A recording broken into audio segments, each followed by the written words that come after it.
Eleanor Catherine Carlyle, you stand charged upon this indictment with the murder of Mary Gerard upon the 27th of July, 1938. How do you plead? Are you guilty or not guilty? Not guilty.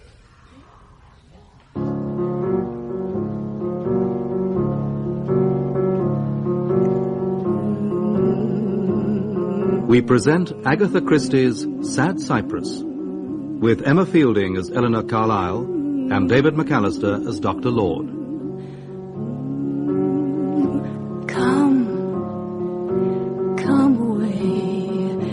Come away, death, and in sad cypress let me be laid.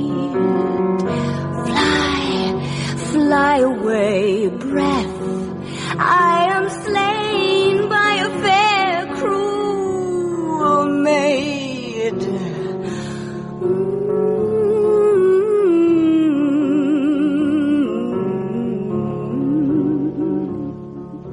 This is to warn you, I'm naming no names, but there's someone sucking up to your Aunt Laura. And if you're not careful, you'll get cut out of everything. Girls are very artful, and old ladies is soft when young ones suck up to them and flatter them. I say. What I say is, you'd best come down and see for yourself what's going on. It's not right you and the young gentleman should be done out of what's yours. And she's very artful, and the old lady might pop off at any time. A well-wisher. When did you get this? It arrived by the morning's post. I was going to tear it out, but I thought you ought to read it first. How extraordinary people are. Whoever could have written it? One of the servants, I suppose. And who do you think the person is, the one mentioned in the letter? I can only suppose that it must be Mary Gerard. Mary Gerard? Who's she? Oh, you must remember her, Roddy. She's the daughter of the people who keep the lodge. Aunt Laura's always been fond of her. She paid for her schooling, arranged for her to have piano lessons, all that sort of thing. Oh, yes, I remember her now. We used to play with her when we were kids. She was scrawny, all legs and arms, with a lot of messy, fair hair. She's not like that now. It's a long time since you've been down at Hunterbury. She's been abroad, au pair in Germany. She's a nice-looking girl now and quite sophisticated. You'd never take her for old Gerard's daughter. And has she really been sucking up to Aunt Laura? I wouldn't say that exactly. I suppose she is up at the house a good deal. She reads aloud to Aunt Laura since she had her stroke. Why can't the nurse read her? Nurse O'Brien's got a brogue and can cut with a knife. I don't wonder Aunt Laura sends for Mary. You know, Eleanor, I believe we ought to go down. Because of this stupid letter? No, of course not. Well, to be honest, yes. I mean, I know one shouldn't let oneself be influenced by things like this, but you never know. There may be some truth behind it. I mean, the old girl is pretty ill. Yes, she is. And we don't go down there as often as we should. You don't, you mean? And the money does matter. To you and me, Eleanor. Just a drop of milk, is that it? That's it. And no sugar? No sugar. There we are. Thank you. Oh, I don't know what I'd do without you coming round every morning to give me a hand with Mrs. Wellman. Oh, there always seems so much to do, and the girls are worse than useless. It makes such a difference to have another qualified nurse around. well, I'm not exactly rushed off my feet down in the village. They're a healthy lot round here. Oh, Mr. Wellman and Miss Carlyle are coming down. There was a telegram this morning. I thought the old lady looked excited about something. It'll be nice for her to see her niece and nephew. He isn't her real nephew. Well, her husband's nephew.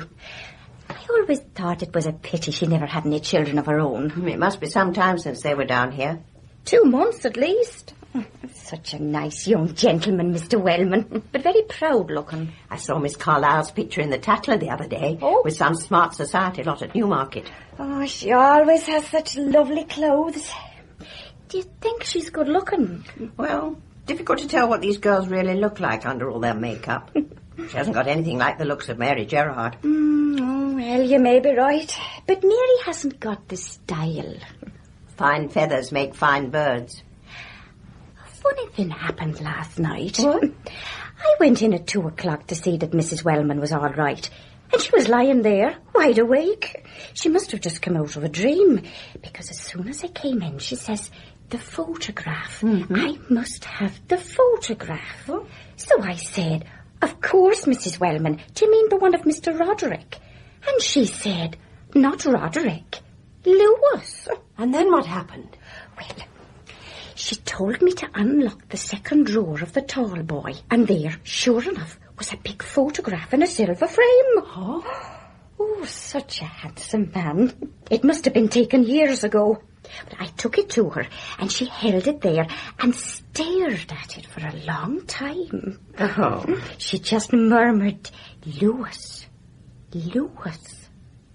She gave it back to me and told me to put it away in the tall boy. Was it her husband, do you think? But no, it wasn't.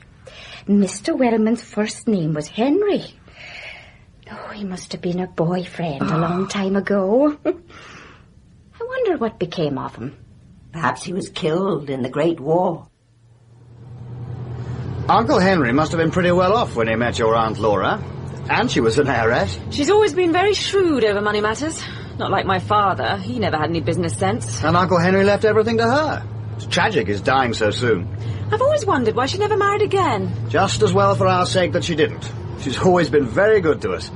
If I've been in a hole, she's always helped me out. She's been very generous to me, too. Just as well, considering what your means really are. If it weren't for old Aunt Laura, you'd probably have to work for your living, and you wouldn't like that much. Well, you're not exactly burdened down with work yourself. I'll have you know, I put in 3 hours every day at Lewisham Home. But I can't say I worry much about the future.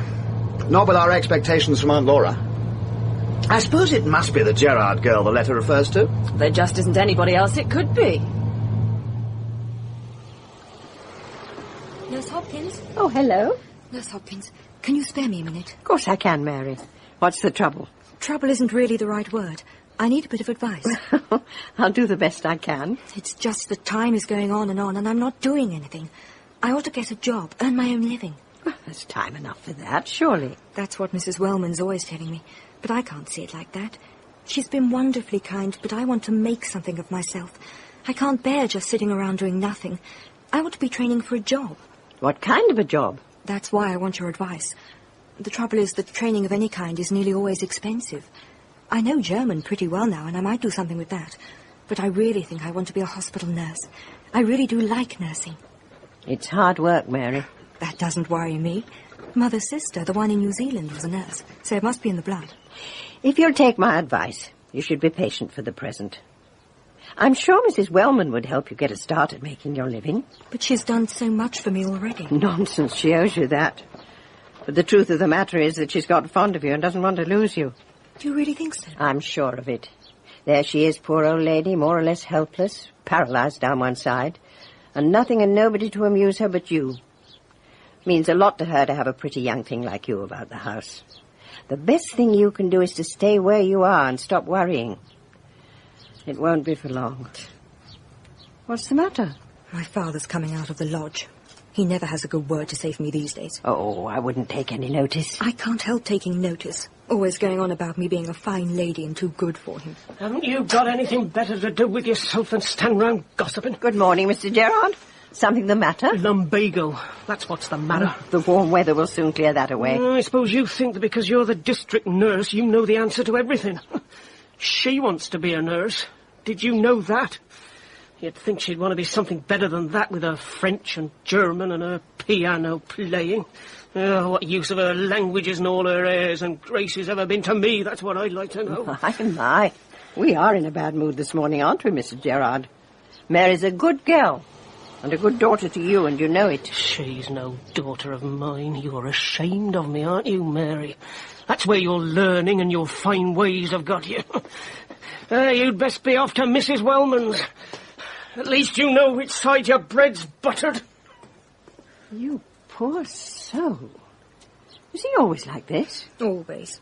He never liked me, even when I was a little girl.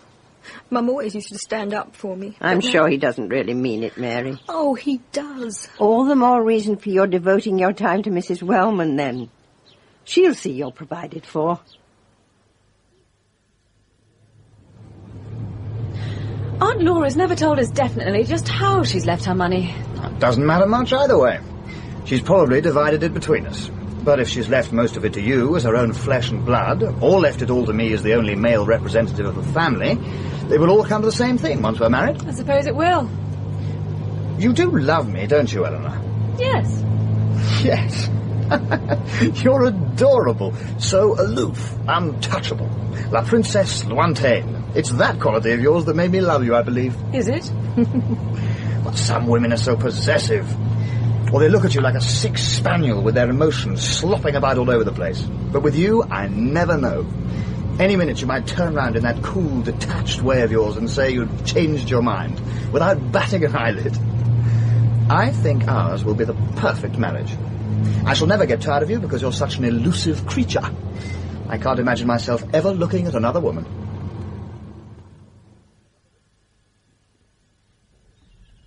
Such an adventure as this.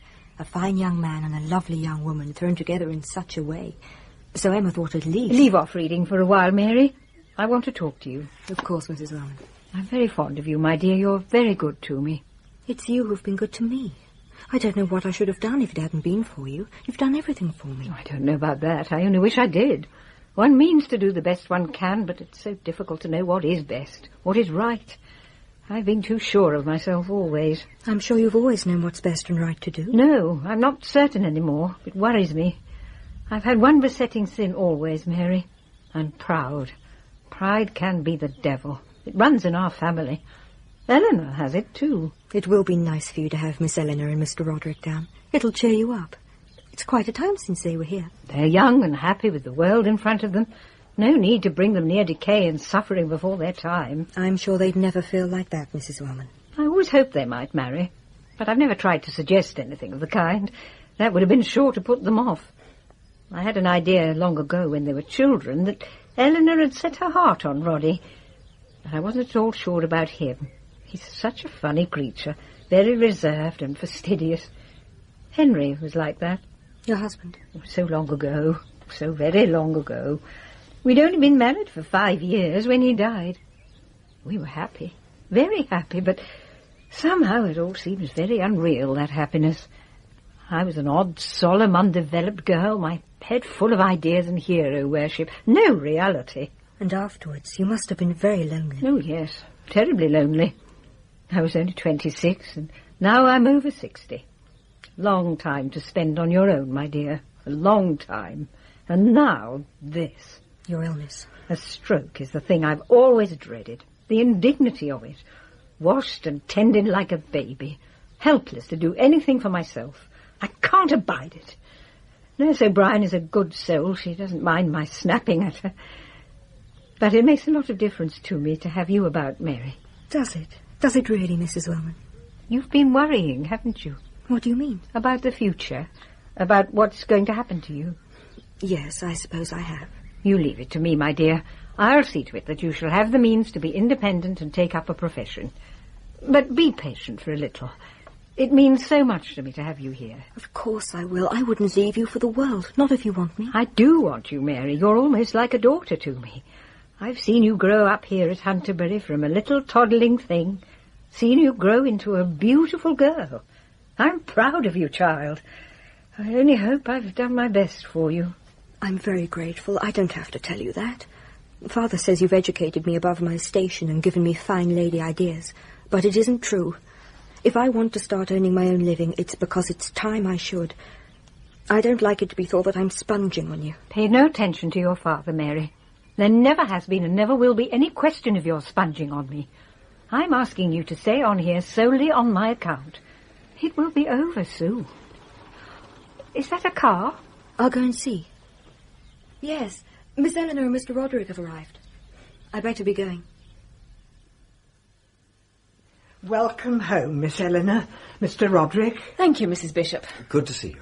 How is my aunt? Much as you might expect. No change. She'll be all the better for seeing you. It's time she had one of her own family to talk to. There's been far too much of a certain person about the place. Shall I go up? She's expecting you. I'll leave you to it, Eleanor. I think I'll take a turn around the garden. I'm very glad, Eleanor, about you and Roddy. I thought you would be, Aunt Laura. You do care about him. Of course. You must forgive me, Eleanor, but you're so reserved. It's difficult to know what you're thinking or feeling. When you were both much younger, I thought you were perhaps beginning to care for Roddy too much. Really? Yes, it's not wise to care too much. I care for Roddy enough and not too much. Then I think you'll be happy, my dear. Roddy needs love, but he doesn't like violent emotion. Possessiveness would frighten him off. How well you understand him. If Roddy cares for you just a little more than you care for him, well, that's all to the good. Aunt Agatha's advice column. Keep your boyfriend guessing. Don't let him be too sure of you. Are you unhappy, child? Is anything wrong? Oh, no, nothing. You thought I was being rather cheap. My dear, you know, life is rather cheap, I'm afraid. I suppose it is. Oh, dear child, you are unhappy. What is it? Oh, nothing. Absolutely nothing. Aunt Laura, do you think love is ever a happy thing? In the sense you mean, Eleanor, probably not. To care passionately for another human creature always brings more sorrow than joy. But all the same, Eleanor, no one would be without that experience. Anyone who's never really loved has never really lived. Yes, but you understand. You've known what it's like to love someone who... What is it? Sorry to disturb you, Mrs. Wellman, but the doctor's here. Well, show him in, nurse. Will you go in, Dr. Lord? Thank you. Good morning, Mrs. Wellman. I thought I'd just see how... Good morning, Dr. Lord. This is my niece, Eleanor Carlyle. Miss Carlyle, how do you do? Eleanor and Roddy have come down to breathe new life into me, Doctor. I'm sure they will, Mrs. Wellman. Just what you need. I'd better go. Perhaps I shall see you before you leave, Doctor. Oh, yes, of course. I'll leave you then. Good-looking girl, isn't she? Yes, I suppose so. You suppose so? You haven't looked at me since you came into the room. Let me take your pulse, Mrs. Wellman. You're not fooling anyone, Dr. Lord. But go through your bag of tricks if you must. The trouble with me is that I've never learned the right bedside manner. Rest assured, Doctor, there's nothing wrong with your bedside manner, and you know it. So, what's the verdict? You're coming along splendidly. So I shall be up and walking round the house in a few weeks' time. I wouldn't go that far. What humbugs you doctors are. What's the good lying stretched out on a bed like this and cared for like a baby? Mrs. Wellman, you're one of the people who really want to live, whatever you may say about it. And if your body wants to live, it's no use your brain telling you that it doesn't. And what does your body tell you, Doctor? Do you really want to spend the rest of your life looking after self-centred old ladies in a village miles from anywhere? Don't you want to specialise? The trouble with me, Mrs. Wellman, is that I've got absolutely no ambition. I don't really want to pin down the rare bacillus of an obscure disease. I like measles and chicken pox and all the rest of it. I shall stay here till I grow side whiskers and people begin saying, "Of course, we've always had Dr. Lord, but I suppose he is rather old-fashioned in his methods. Perhaps we'd better call in young so-and-so, who's much more up-to-date." I don't believe a word of it. Now, I must be off on my rounds. Be sure to have a word with my niece before you go. I will, Mrs. Wellman. And perhaps you can get one of the servants to find out where that nephew of mine has gone to. I know he doesn't care for sick beds, but he might at least put his head round the door.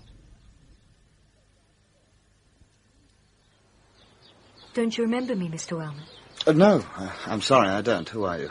I'm Mary Gerard from the lodge. You're Mary Gerard? It's been a long time since we played together as children. I must have changed a lot since you saw me. I wouldn't have recognised you as the same person. Mary Gerard. Miss Eleanor, it's very nice to see you. I hear you've been doing quite a lot to help my aunt. Not that much. Reading to her every now and then. Nurse O'Brien seems to think you're indispensable. She wants you to help lift my aunt. She says you usually do it with her. I'll go once, Miss Eleanor. And she wants to see you too, Roddy.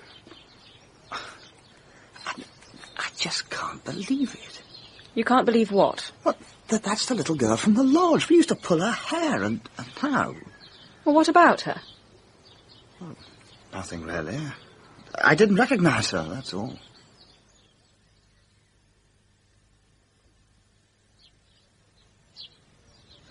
Oh, come on, Mary. They say it's a really good film. It's frightfully nice of you, Ted, but I really can't. I can't make you out nowadays, Mary. You're different. Altogether different. Ever since you came back from Germany, you don't seem to have time for any of your old friends. That's not true, Ted. And I haven't changed, not really. Oh, yes, you have. You're almost a lady now. Almost isn't good enough, though, is it? No. I suppose it isn't. I'm sorry, Ted, but I must go. I'm late. Where are you off to, then? I'm going to have tea with Nurse Hopkins. Rather you than me. That woman's the biggest gossip in the village. She's been very kind to me, always. I'm not saying there's any harm in her, but she talks. Goodbye, Ted. Goodbye, Mary. Was that Ted Bigland you were talking to? He wanted me to go to the pictures with him. Well, of course, he's a nice young fellow in his way, and he's doing quite well at the garage. But I can't help thinking you ought to be setting your sights a bit higher. I've been thinking that myself. You ought to be getting about a bit. You shouldn't be burying yourself down here. Mrs. Wellman doesn't want me to go away just now. Sure she doesn't. Did she say anything about taking care of your future? She told me not to worry. She'd be making provision for me. Well, let's hope she puts it down in black and white. Miss Eleanor and Mr. Roderick didn't stay long, did they? And they won't be back in a hurry. You can be sure of that. Roddy, I've been ringing you for ages. Where have you been? Nowhere in particular. What's the matter? I had a telegram from Dr. Lord this morning. Aunt Laura's had another stroke. Oh, poor old soul. Well, she seemed so perky when we were down there. I do mind so terribly for her. I know how much she hated being ill anyway, and now she'll be more helpless still, and she'll simply loathe that. I can't help feeling that people ought to be set free if that's what they really want. You put animals out of their pain, why not human beings? Do you think we should go down? Of course, we must. Well, you're not still worrying about the will and Mary Gerard and all that. I'm worrying about Aunt Laura. Good evening, Nurse Hopkins. Good of you to come over. Glad to lend a hand, Doctor. Yes, Nurse O'Brien could do with a break. Tomorrow I'll try and get hold of a second resident nurse. Awkward with this diphtheria outbreak over at Stanford. Well, I'd better see what I can do. I'll leave my case down here. It won't be in the way. No, I'm sure it won't. I'd better go up then. Is she any better, Doctor? I can ensure her a peaceful night, Mary. That's about all that can be done. It seems so unfair, so cruel. Such a kind, caring person. Ah, Miss Carlyle. Sorry we're so late. Trouble with the car, I'm afraid. Oh, hello, Miss Gerard. Good evening, Mr. Wellman. Can I take your coat? Oh, thanks. Is my aunt very bad? You must be prepared for a bit of a shock, Miss Carlyle. She's badly paralyzed. Her speech is almost unrecognizable. And she's definitely worried about something. It seems to be about sending for her lawyer. Do you know who he is? Oh, yes, he's Mr. Seddon. His office is in Bloomsbury Square. But he wouldn't be there at this time of the evening, and I don't know his home address. Oh, tomorrow will be in plenty of time. I'm anxious to set Mrs. Wellman's mind at rest as soon as possible. Could you come up with me, Miss Carlyle? Of course. You don't want me? Not the least need, Mr. Wellman. Better not have too many people in the room. That's all right, then. Shall we go up? Yes, of course. I'm here, Aunt Laura. Dr. Lord says you want me to send for Mr. Seddon. Is that right? Mary? Mary Gerard?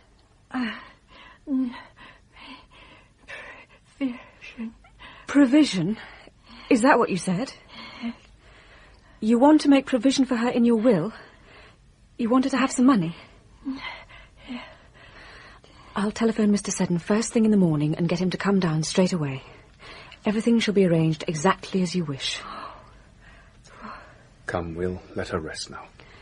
Good night, Aunt Laura.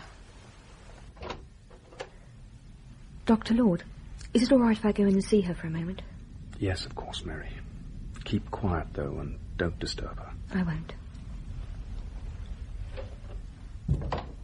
That was exactly what was needed. What? What did you say? That you were everything you should have been. Practical, reassuring. Is something the matter? Oh, no, nothing. It upset me terribly seeing her like that. Well, you didn't show it. You must have great self-control. I've learned not to show my feelings. All the same, the mask's bound to slip once in a while. The mask? The human face is, after all, nothing more nor less than a mask. And underneath? Underneath is the primitive man or woman. She seems to be sleeping peacefully. Thank you for letting me go into her. Good night, Doctor. Good night, Miss Carlyle. Good night. Good night, Mary. I'll be on my way, then. There's nothing more I can do for the moment. I'll look in early tomorrow. Goodbye, Miss Carlyle. Don't worry too much. I'll try not to, Doctor. What's the poor old dear worrying about? She wants to see Seddon. I'll telephone first thing. Does she want to make a new will? Is that it? She didn't say so. Just something about wanting to make provision. For Mary? Yes, for Mary Gerard. Miss Carlyle. Miss Carlyle. What is it? Mrs. Bishop, what's happened? It's your aunt, Miss Eleanor. Poor old lady passed away in her sleep. Aunt Laura's dead? Yes. She wouldn't have felt a thing. It was quite painless, Nurse Hopkins says. What a blessing for her. Strange that it should happen so suddenly, though. What with the doctor saying he'd call again this morning and everything as usual? It wasn't exactly sudden. After all, she'd been ill for some time. I'm just thankful that she was spared more suffering. What is it, nurse? Have you lost something? I can't find a tube of morphine. I could have sworn it was in my case when I left it down here last night.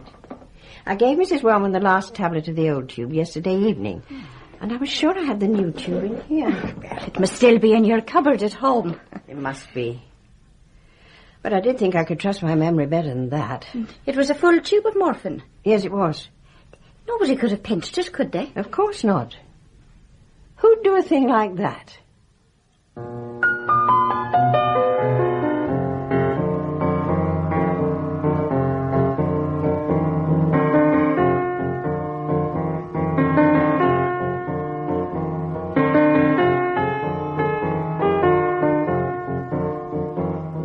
In Part 1 of Sad Cypress by Agatha Christie, dramatised for radio by Michael Bakewell, Eleanor Carlyle was played by Emma Fielding and Dr. Lord by David McAllister.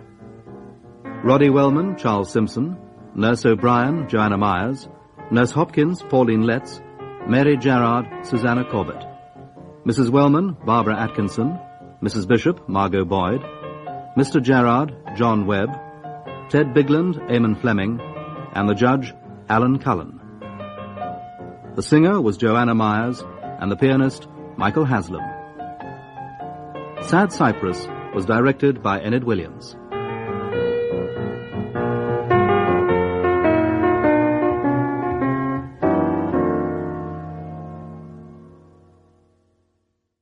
You've signed the death certificate then, Doctor? Of course I've signed it, nurse. Is there any reason why I shouldn't? Natural causes. Of course. Natural causes.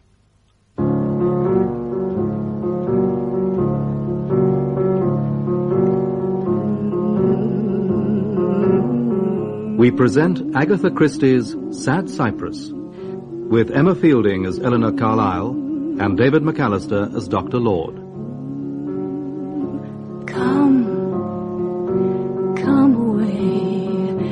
Come away, death, and in sad cypress let me be laid. Fly away, breath, I am slain by a fair cruel maid.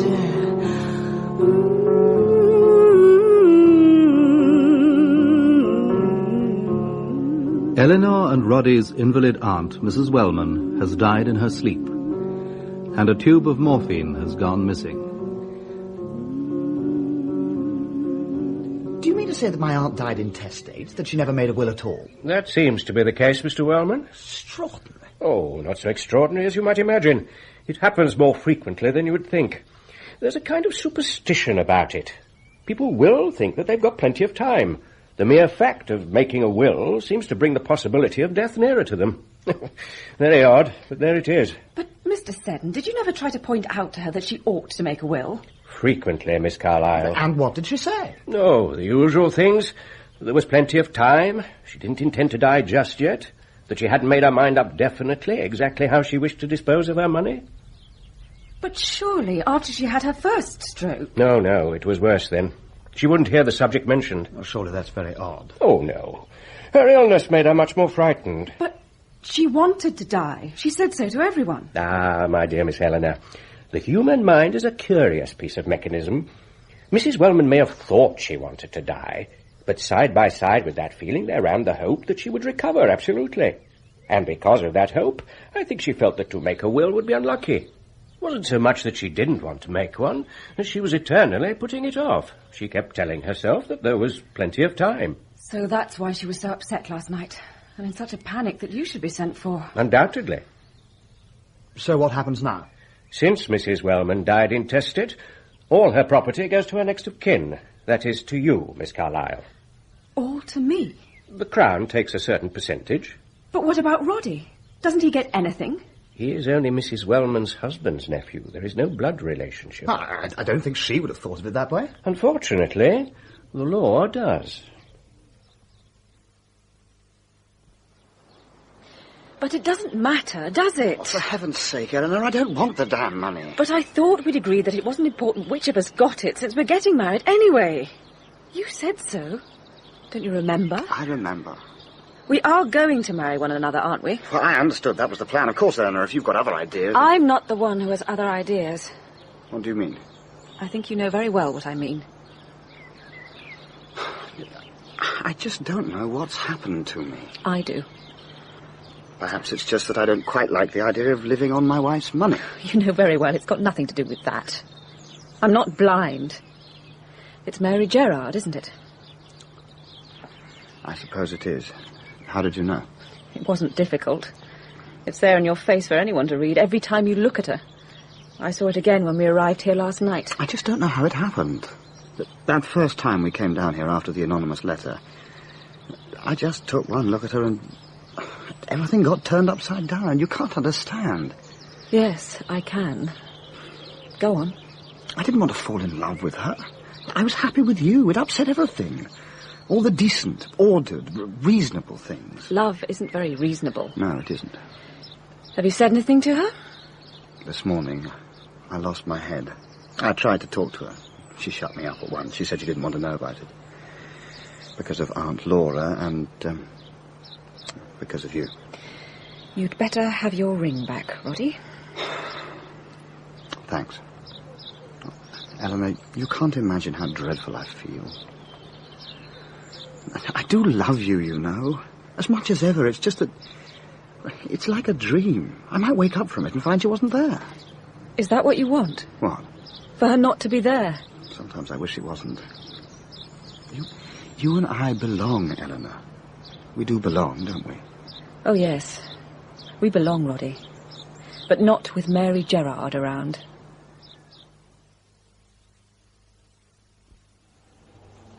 You have to admit it was a lovely funeral. Oh, it was. I never saw such beautiful flowers.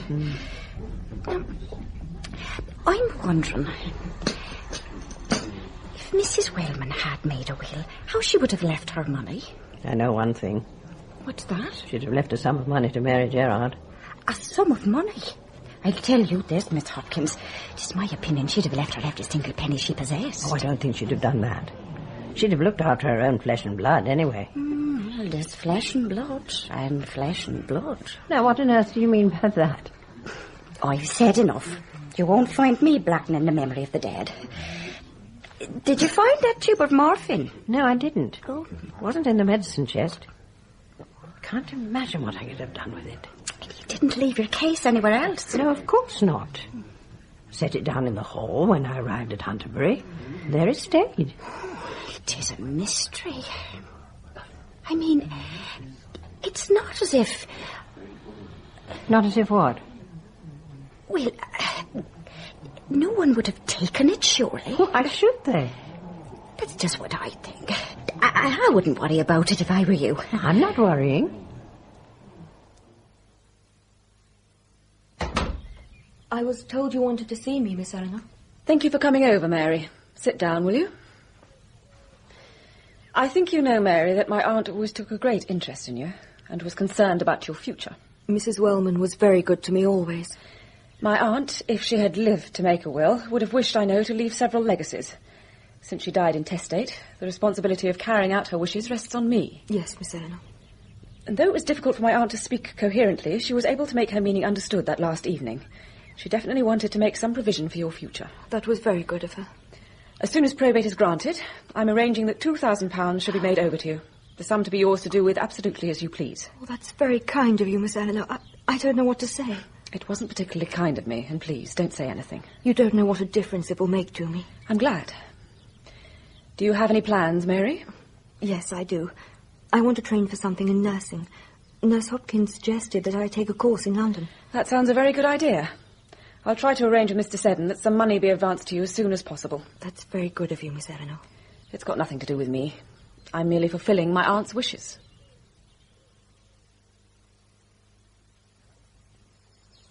Very generous, I'd have thought. Exactly right. You've always had excellent judgment. There's something else, Roddy. I want you to have your proper share of the money. No, Eleanor, I don't want it. Half the money was your uncle's anyway. Eleanor, do you really want me to feel more of a heel than I already am? I don't want your money. But it isn't mine, don't you see? It's yours by law, and that's all that matters. I won't take a penny from you. You're not going to try your lady bountiful act on me. Roddy! I'm sorry, Eleanor, forgive me. I didn't mean that. I'm just so confused about everything, that's all. Did Mary tell you what she proposes to do? She said that she was going to train as a nurse in London. I see. Roddy, I want you to listen to me carefully. Yes, what is it? You're not particularly tied down, are you? You can always get a holiday, can't you? Oh, yes, no difficulty there. Then why don't you do just that? What? We'll go abroad somewhere for, say, 3 months. But what's the idea? Look, at the moment you think you're in love with Mary Gerard. Perhaps you are. But this isn't the time to approach her. You know that only too well. Yes, I do. Our engagement is definitely broken off. Go abroad as a free man, and at the end of 3 months, make up your mind. You'll know then whether you really love Mary, or whether it was just a temporary infatuation. And if you're quite sure you love her, well, then come back and tell her so, and that you're quite sure about it. Perhaps then she'll listen. If you want to know my opinion, you've been very lucky, Mary. Miss Carlyle could quite conveniently have forgotten all about her aunt's wishes. And yet somehow I feel she doesn't like me. And with good reason, I should say. What do you mean? Oh, don't you play the innocent with me, my girl.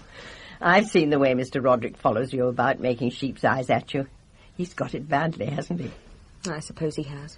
And what about you? Do you feel anything for him? I don't know. I don't think so. Don't be in too much of a hurry, my dear. With your looks, you can afford to pick and choose. What do you think I ought to do about Father? He says I ought to give some of the money to him. Don't you do anything of the kind.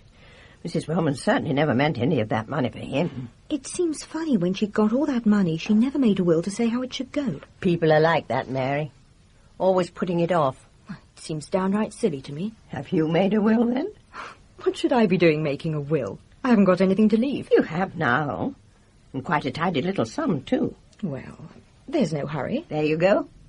Just because you're a healthy young girl doesn't mean you mightn't get run down by a bus, my dear.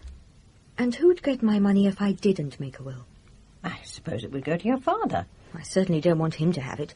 And as you say, Mrs. Wellman wouldn't have wanted it. You're right, I must make a will. But who should I leave it to? Haven't you got any other relatives? I've an aunt in New Zealand. Oh, the one who's a nurse? Well, I haven't heard from her for years. What's her name? Mary Riley. I was named after her. But can I leave the money to her just like that?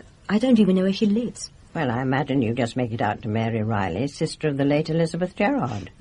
The solicitors can always advertise in the New Zealand papers. I don't even know how to set about making a will. Oh, that's no problem. You can get a form at the post office. Glad to see someone looking so cheerful. What's the joke? Oh, Dr. Lord. I didn't see you. What joke? That's what I wanted to know. You were grinning all over your face. Oh, it's so silly. I looked in at Nurse Hopkins' cottage. She was sitting at the kitchen table with Mary Gerard. I asked what they were doing, and Mary said she was making her will. I just laughed out loud. I don't know why. Oh, doesn't sound particularly funny to me. Did they notice? Oh, yes, they noticed. They looked perfectly astonished. It must have been a nervous reaction on my part. Wills have been rather on my mind lately. Are you staying down here much longer? I'm leaving tomorrow. Oh. Are you thinking of living at Hunterbury? No, I'm not. I think I shall sell the place if I can get a decent offer for it. That's a pity.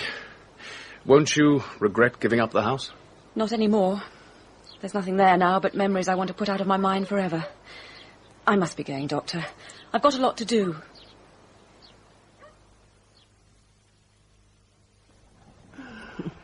Just like old times. So nice of you to come back and look me up. Now, tell me all the news. How's life at Labrador Court? Oh, well, 'Tis fine enough. Oh, but it's not like Hunterbury. It's really out in the wilds. The maids there are a rough and ready lot. And what about your patient? Lord Rattery. Oh, he's no trouble. He had double pneumonia, but he pulled through. Oh, he's a nice, quiet gentleman. But there's something I've been dying to tell you. Yeah. You remember that old photograph Mrs. Wellman made such a fuss about? That old flame of hers? What was his name? Lewis, that was it. Well, do you know what was the first thing I clapped eyes on when I went into the drawing room at Ladbroke Court? That very same photograph on the grand piano in a big silver frame. I asked the butler who it was, and he said it was Lady Rattery's brother, Sir Lewis Rycroft. He was killed in the Great War. I was sure it was something like that. I asked, was Sir Lewis married? And he said yes, but his wife went into an asylum shortly after they were married. Oh. She's still alive, apparently. So where did Mrs. Wellman come into it? Well, I suppose they must have been fond of each other. Mrs. Wellman would have been a widow by then, and they weren't able to marry because of the wife being in an asylum, and he was killed in 1917. Oh, it's sad, isn't it? Poor Mrs. Wellman. She didn't have much of a life. No. But I'm glad she's not alive to see what's happening now. Oh? Hunterbury is up for sale. No, but I thought Miss Carlyle and Mr. Wellman were going to live there. That's what the old lady used to say. No chance of that now. The engagement is off. No. And do you know who was the cause of it all? Mary Gerard. Mary? Do you mean to say she... She didn't do anything, as far as I can judge. But he fell head over heels in love with her. And it hit Miss Carlyle very badly. Oh, so is he going to marry Mary? It doesn't look like it. He's gone abroad somewhere now. And what's Mary doing? She's in London, training to be a private nurse. And her father's on his last legs. He won't last much longer. Not that it stops him being as ill-mannered as ever. He actually told me the other day that Mary wasn't his daughter. Never! Mr. Gerard, I said to him, I'd be ashamed to say a thing like that about your wife if I were you. And do you know what he said to me? No. You're nothing but a fool, Nurse Hopkins. Charming, isn't it? More tea? I have drawn up the will exactly as you requested in your letter, Miss Carlyle. I didn't want to leave a lot of trouble behind me like Aunt Laura. Very wise, I'm sure. You'll see I've done precisely as you asked. Everything to be left to Roderick Wellman, absolutely. Yes, that is what I wanted. So, if you'd care to sign it. There. Mr. Wellman is abroad at the moment, I understand. He sent me a postcard from Alasia a few days ago. Is there any news about the house? There is indeed. There's been an offer from a Major Somerville. He's the new Member of Parliament for the area, I believe. He's prepared to go to 12,500, and I think he would be advised to accept. Very well. He is anxious to get in as soon as possible, and he's willing to take the place furnished for 3 months, until the legal formalities have been accomplished. Well, in that case, I'd better get down there straight away. There are all Aunt Laura's papers to be sorted out. But what are we going to do about the lodge? I can't very well throw old Gerard out into the street. That won't be necessary, I'm afraid, Miss Carlyle. I understand he passed away yesterday. Oh, I don't imagine he'll be greatly missed. I'd be grateful if you'd write to his daughter and ask if she could get her father's things out of the lodge as soon as possible. She'll have to go down for the funeral anyway.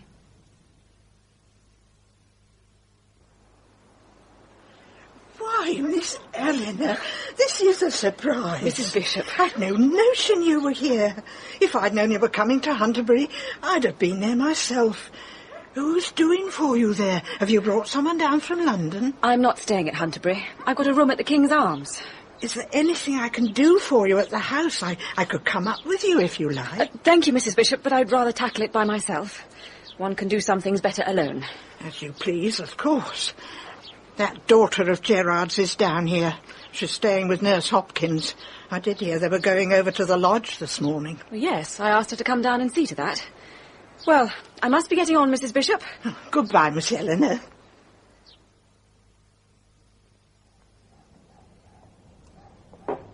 Some paste for sandwiches, Miss Carlyle. What would you like?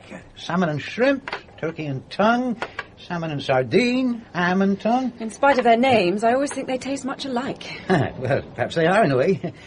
People always seem to find them very tasty. I used to be rather afraid of eating fish paste. There have been cases of ptomaine poisoning from them, haven't there? I can assure you, Miss Carlyle, that this is an excellent brand. Most reliable. We never have any complaints. Well, in that case, Mr. Abbott, I'll have 1 pot of salmon and anchovy and 1 of salmon and shrimp.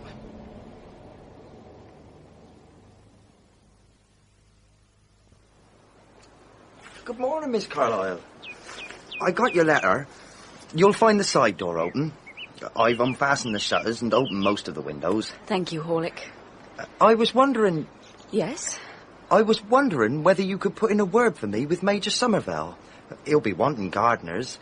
Maybe he'll think I'm too young for head gardener, but I reckon I know a tidy bit. And the gardens don't look too bad, considering I've been looking after them single-handed. Of course I'll recommend you, Horlick. You can rely on me to do all I can. Oh, thank you, Miss Eleanor. That's very kind of you. You can understand it's been a bit of a blow. Mrs. Wellman dying and the place being sold off so quick. We all hoped, you see, that the place would be kept on by the family. Well, that was my wish too, Horlick. But I'm afraid it wasn't to be. I'll do all I can for you. Thank you, miss. Do you know, I don't have a single happy memory of this place. All I can remember is Dad going on at me all the while. Did he say anything, send me any message before he died? Oh, dear me, no. He was unconscious for the last few hours. I feel perhaps I ought to have come down and looked after him. However he may have treated me, he was my father. Now, listen to me, Mary. Whether he was your father or not doesn't enter into it. It's a waste of breath to go back over the past and sentimentalize. Come on. We haven't got all day.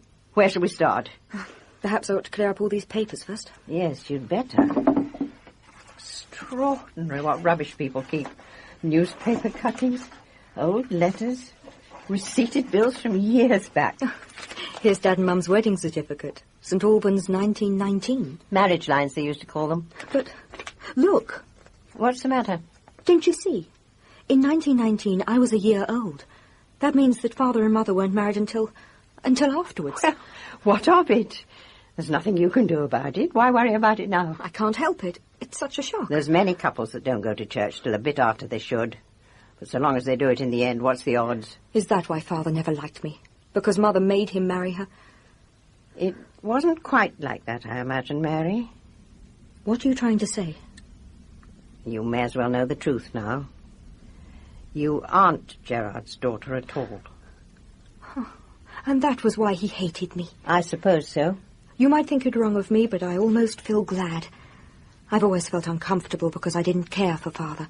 But if he wasn't my father, that makes it all right. Gerard talked about it a great deal before he died. I shut him up pretty sharply, but he didn't care. I wouldn't have said anything to you if this hadn't cropped up. I wonder who my real father is.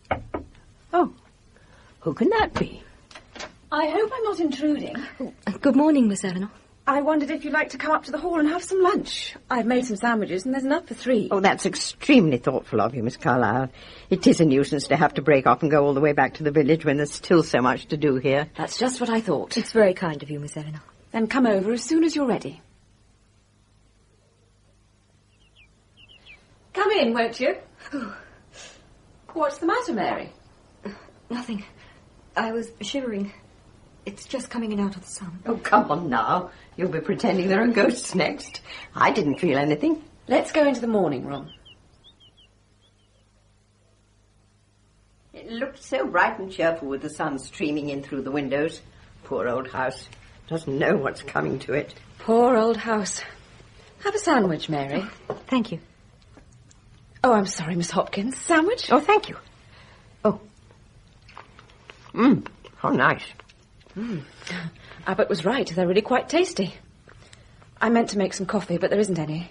There's some beer, though, if anyone wants that. No, I'd sooner have a cup of tea. Oh, I always forget. I never take tea myself, but there's some in a little canister in the pantry. Then I'll just pop out and put the kettle on. It's already on. It should be nearly boiling by now. Oh. No milk, I suppose? I brought some with me. Well, then, I'll see to it. Have another sandwich, Mary. Thanks. Are you enjoying your work in London? Yes, thank you. I'm very grateful to you. You needn't be grateful. I didn't mean to... Why are you staring at me like that? Is something wrong? What should be wrong? I don't know. You look as if... I can't put it into words. Was I staring? I'm so sorry. I do that sometimes. Take no notice. I was miles away, years away. I was thinking of the games we used to play together when we were children. You and me and Roddy. Do you remember, Mary? Yes, I do. You'd come up from the lodge and we'd go upstairs into the nursery and we'd be lost there for hours. It was all so happy and carefree in those days. It's a pity that we can never go back. Would you like to go back? Oh, yes, Mary, I would. Miss Eleanor, you mustn't think that What mustn't I think, Mary? I've forgotten what I was going to Here say. we are. Here's the tea. You poor Mary. Not for you, Miss Eleanor. No, thanks. I'm sure you won't refuse a cup, Nurse. I never refuse. I hope I've not made it too strong for you, Mary. It looks fine, thanks. Oh, it's better than that terrible brew they give you at the Pixie Cafe. I can't understand how they get away with it. Are you sure you won't have a cup of tea, Miss Carlyle? Quite sure, thank you. Well, I'll just turn the kettle off then. I put it on in case we needed to fill up the pot again. Mary? Yes? Oh, nothing. Nothing. It's strange. I feel as though we were all waiting for something to happen. We'd better get on. I'll take these things back into the kitchen. Oh, Miss Eleanor, let me. No, Mary. I'll do it. Oh, my word, it's hot in here. Yes, the pantry faces south. Oh, let me wash up, Miss Carlyle. You're not looking quite the thing. Oh, I'm all right. I'll dry. You've pricked yourself. No, I did it on the rose trellis at the lodge. A thorn. I'll get it out presently. The rose trellis at the lodge.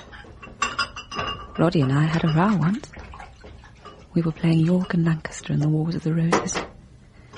We soon made it up. We were so happy then.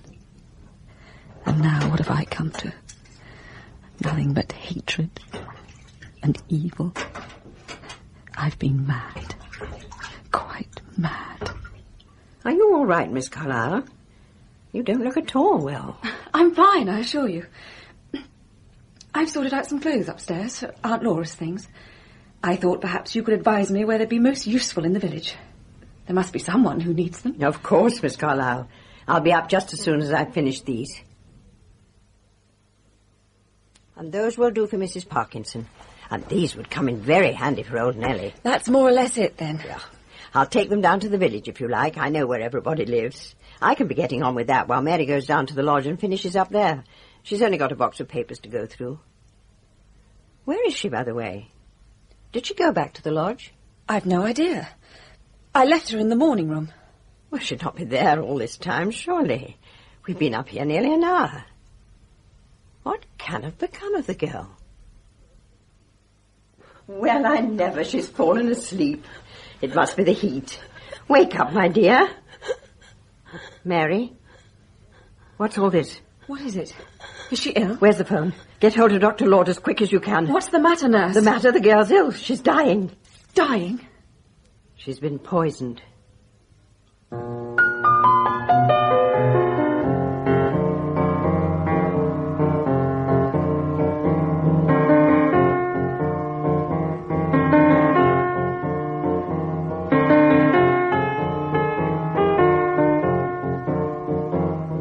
In Part 2 of Sad Cypress by Agatha Christie, dramatized for radio by Michael Bakewell, Eleanor Carlyle was played by Emma Fielding and Dr. Lord by David McAllister.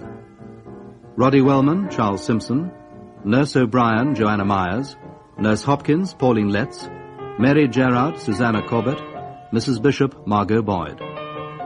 Mr. Seddon, the solicitor, John Evitts, Abbott, the grocer, John Church, and Horlick, the gardener, David Thorpe.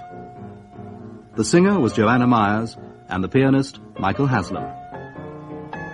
Sad Cypress was directed by Enid Williams.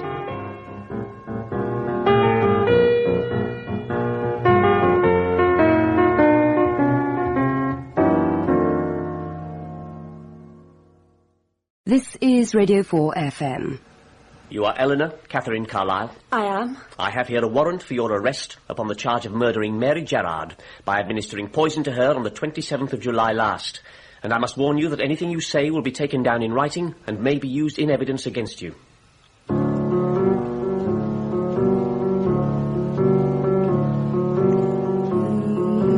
We present Agatha Christie's Sad Cypress, with John Moffat as Hercule Poirot, Emma Fielding as Eleanor Carlyle, and David McAllister as Dr. Lord. Come away, death, and in sad cypress let me be laid. Fly away, breath, I am slain by a fair cruel maid.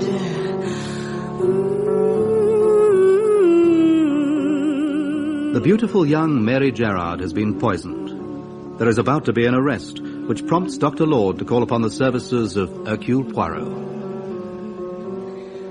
She's been arrested and she's going to be put on trial for murder, Monsieur Poirot. I want you to find evidence that will prove she didn't do it. Now, just a moment, my friend. Not so fast. Who has been arrested? Who is going to be tried for murder? A young woman named Eleanor Carlyle. And why have you come to see me, Dr. Lord? I heard about you from a friend, Edward Stillingfleet. The good Mr. Stillingfleet. He told me what you did in the Benedict Farley case. How every mortal soul thought it was suicide and how you showed it was murder. And now you wish me to achieve the opposite, To prove that this murder was in fact suicide. I don't care what you prove. I just want you to get her off. Tell me, Dr. Lord, you and this young lady, you are in love with one another? You are affianced, perhaps? No such luck, I'm afraid. Eleanor's in love with a long-nosed, supercilious ass. Damn bad taste and totally absurd, but there it is. I fell in love with her the moment I saw her. It's an old romantic cliché, but it's true. She's never given me a second thought. I love her, and I don't want her to be hanged. It's as simple as that. What is the exact charge against her? She's accused of murdering a girl called Mary Gerard by poisoning her with morphine hydrochloride. Haven't you read about it? It's been in all the papers. And what is supposed to be the motive? Jealousy. And in your opinion, she did not do it? No, of course not. She's not capable of it. Almost everyone is capable of murder. It is the one crime for which you need no expertise. Now, what is it exactly that you want me to do? I've told you. I want you to get her off. I am not a defending counsel, my friend. I'll put it more clearly. I want you to find evidence that will enable her counsel to get her off. You put this a little curiously. It seems simple enough to me. I want you to get Eleanor Carlyle acquitted. From what I've heard, you're the only man who can do it. You interest me, my friend. I think you had better tell me the exact facts of the case. But surely you've read the newspapers? I never go by what I read in the newspapers. Now come, Doctor, the facts. Your solicitor's here, Miss Carlyle. Oh, thank you. Good morning, Mr. Seddon. Hello, Eleanor. I should like to speak to my client alone, if you please. Of course, Mr. Seddon. I've good news for you, Miss Carlyle. Sir Edwin Bulmer has agreed to take on your case. Bulmer? Isn't he the one they call the Forlorn Hope? Quite appropriate in my case, I should have thought. But doesn't he specialise in sob stuff about the prisoner's youth and difficult upbringing? It won't wash in my case, Mr. Seddon. I've never wanted for anything in my life. Sir Edwin intends to put forward the argument that there was no plausible motive for killing Mary Gerard. He'll assert that the engagement between yourself and Roderick Wellman was a family affair, entered into solely to please Mrs. Wellman, and that the moment she was dead, you broke off the engagement of your own accord. I broke it off. Roderick Wellman has agreed to give evidence to that effect. But it's not true. I loved him. I think you should let Sir Edwin be the best judge of the way in which your case is handled, Eleanor. Oh, I suppose you're right. But that day when I invited Mary Gerard and Nurse Hopkins, I felt a kind of black hatred for Mary. I'd been talking to Horlick, the gardener, and he said how they'd all hoped that Hunterbury would be kept on by the family. And I thought how much Roddy and I had always loved the house, how we'd always felt sure that we would live there together someday. And now I was packing the place up to be sold to a stranger. And why? Because of Mary Gerard. And I thought, if only she never existed. I think you should put all those thoughts out of your mind. I wanted to put an end to her existence, Mr. Seddon. I really believe I may have done so. By the time I got there, Mary Gerard was unconscious. I did all I could, but it was no good. The autopsy revealed that a large dose of morphine had been taken a short time previously. And the police found a torn scrap of a label with morphine hydrochlor on it, just where Eleanor Carlyle had been spreading the sandwiches. How very convenient. Did Mary Gerard eat or drink anything else? She and the district nurse drank tea with the sandwiches. Nurse Hopkins made it. Couldn't have been anything there. Of course, I understand the defence will make a song and dance about the sandwiches, saying that since all three ate them, it would have been impossible to ensure that only one person should be poisoned. I'm afraid that will not help the young lady. Now, just think for a moment. You make a plate of sandwiches. In one of them is the poison. You offer the plate. In our state of civilization, it is a foregone conclusion that the person to whom the plate is offered will take the one which is nearest. I presume that Eleanor Carlyle handed the plate to Mary Gerard first? Exactly. Although the nurse, who was an older woman, was in the room? Yes. That does not look very good. It doesn't mean a thing, really. You don't stand on ceremony when you're having a few sandwiches for lunch. Now, was there anyone else in the house? No one. Ah, it is bad, that. And the dead girl had nothing but the tea and the sandwiches? Nothing. Her stomach contents tell us that. But why choose that particular poison? The symptoms of morphine poisoning are not in the least like those of food poisoning. Atropine surely would have been a better choice. Yes, I suppose you're right. There's something else. Apparently, the district nurse lost a tube of morphine. When? Oh, weeks earlier. The night old Mrs. Wellman died. The nurse says she left her case in the hall at Hunterbury and found a tube of morphine missing in the morning. She has only remembered it since the death of Mary Gerard? No, as a matter of fact, she did mention it at the time, to the nurse on duty. It gets worse and worse. The case against Eleanor Carlyle seems to be very grave indeed. You mean you won't help me? Have I said that I will not? You will take the case? Of course. Then we should get down to Maidenford at once. Can you come today? I think that might be managed. We can catch a train around 12:30. I'll pick you up in a taxi in an hour's time. Monsieur Poirot, there's something else that you ought to know. Something you hesitated to tell me until I was safely inside the taxi? Put it like that if you like. The police have applied for an exhumation order. They want to dig up old Mrs. Wellman. Why should they wish to do that? And when they do, they'll probably find what they're looking for. Morphine. How do you know that? I've suspected it for some time. Mon Dieu, I do not understand you, Doctor. You knew when she died that she had been murdered? No, of course not. I never dreamed of such a thing. I thought she'd taken it herself. You thought that the old lady had killed herself? She talked about it. She asked me more than once if I couldn't put an end to the suffering she was going through. Were you surprised by her death? I must admit I hadn't expected it just then. I sent the nurse out of the room and made as thorough an investigation as I could. Of course, it was impossible to be sure without an autopsy. And I didn't see that it would do any good. If she had taken a shortcut, why create a scandal? So you signed the death certificate? I wanted her to be buried in peace. And I never dreamed for one moment of foul play. I was quite sure she'd done it herself. But she was bedridden. How did you think she could have got hold of the morphine? I hadn't the least idea. She was a clever, resourceful lady with remarkable determination. Could she have got it from one of the nurses? Good Lord, no. You obviously don't know nurses. Well, from her family. Possibly. She might have worked on their feelings. Now, you said that Mrs. Wellman died intestate. If she had lived, would she have made a will? You certainly know how to ask the right questions, Monsieur Poirot. She was anxious to make a will, got quite agitated about it.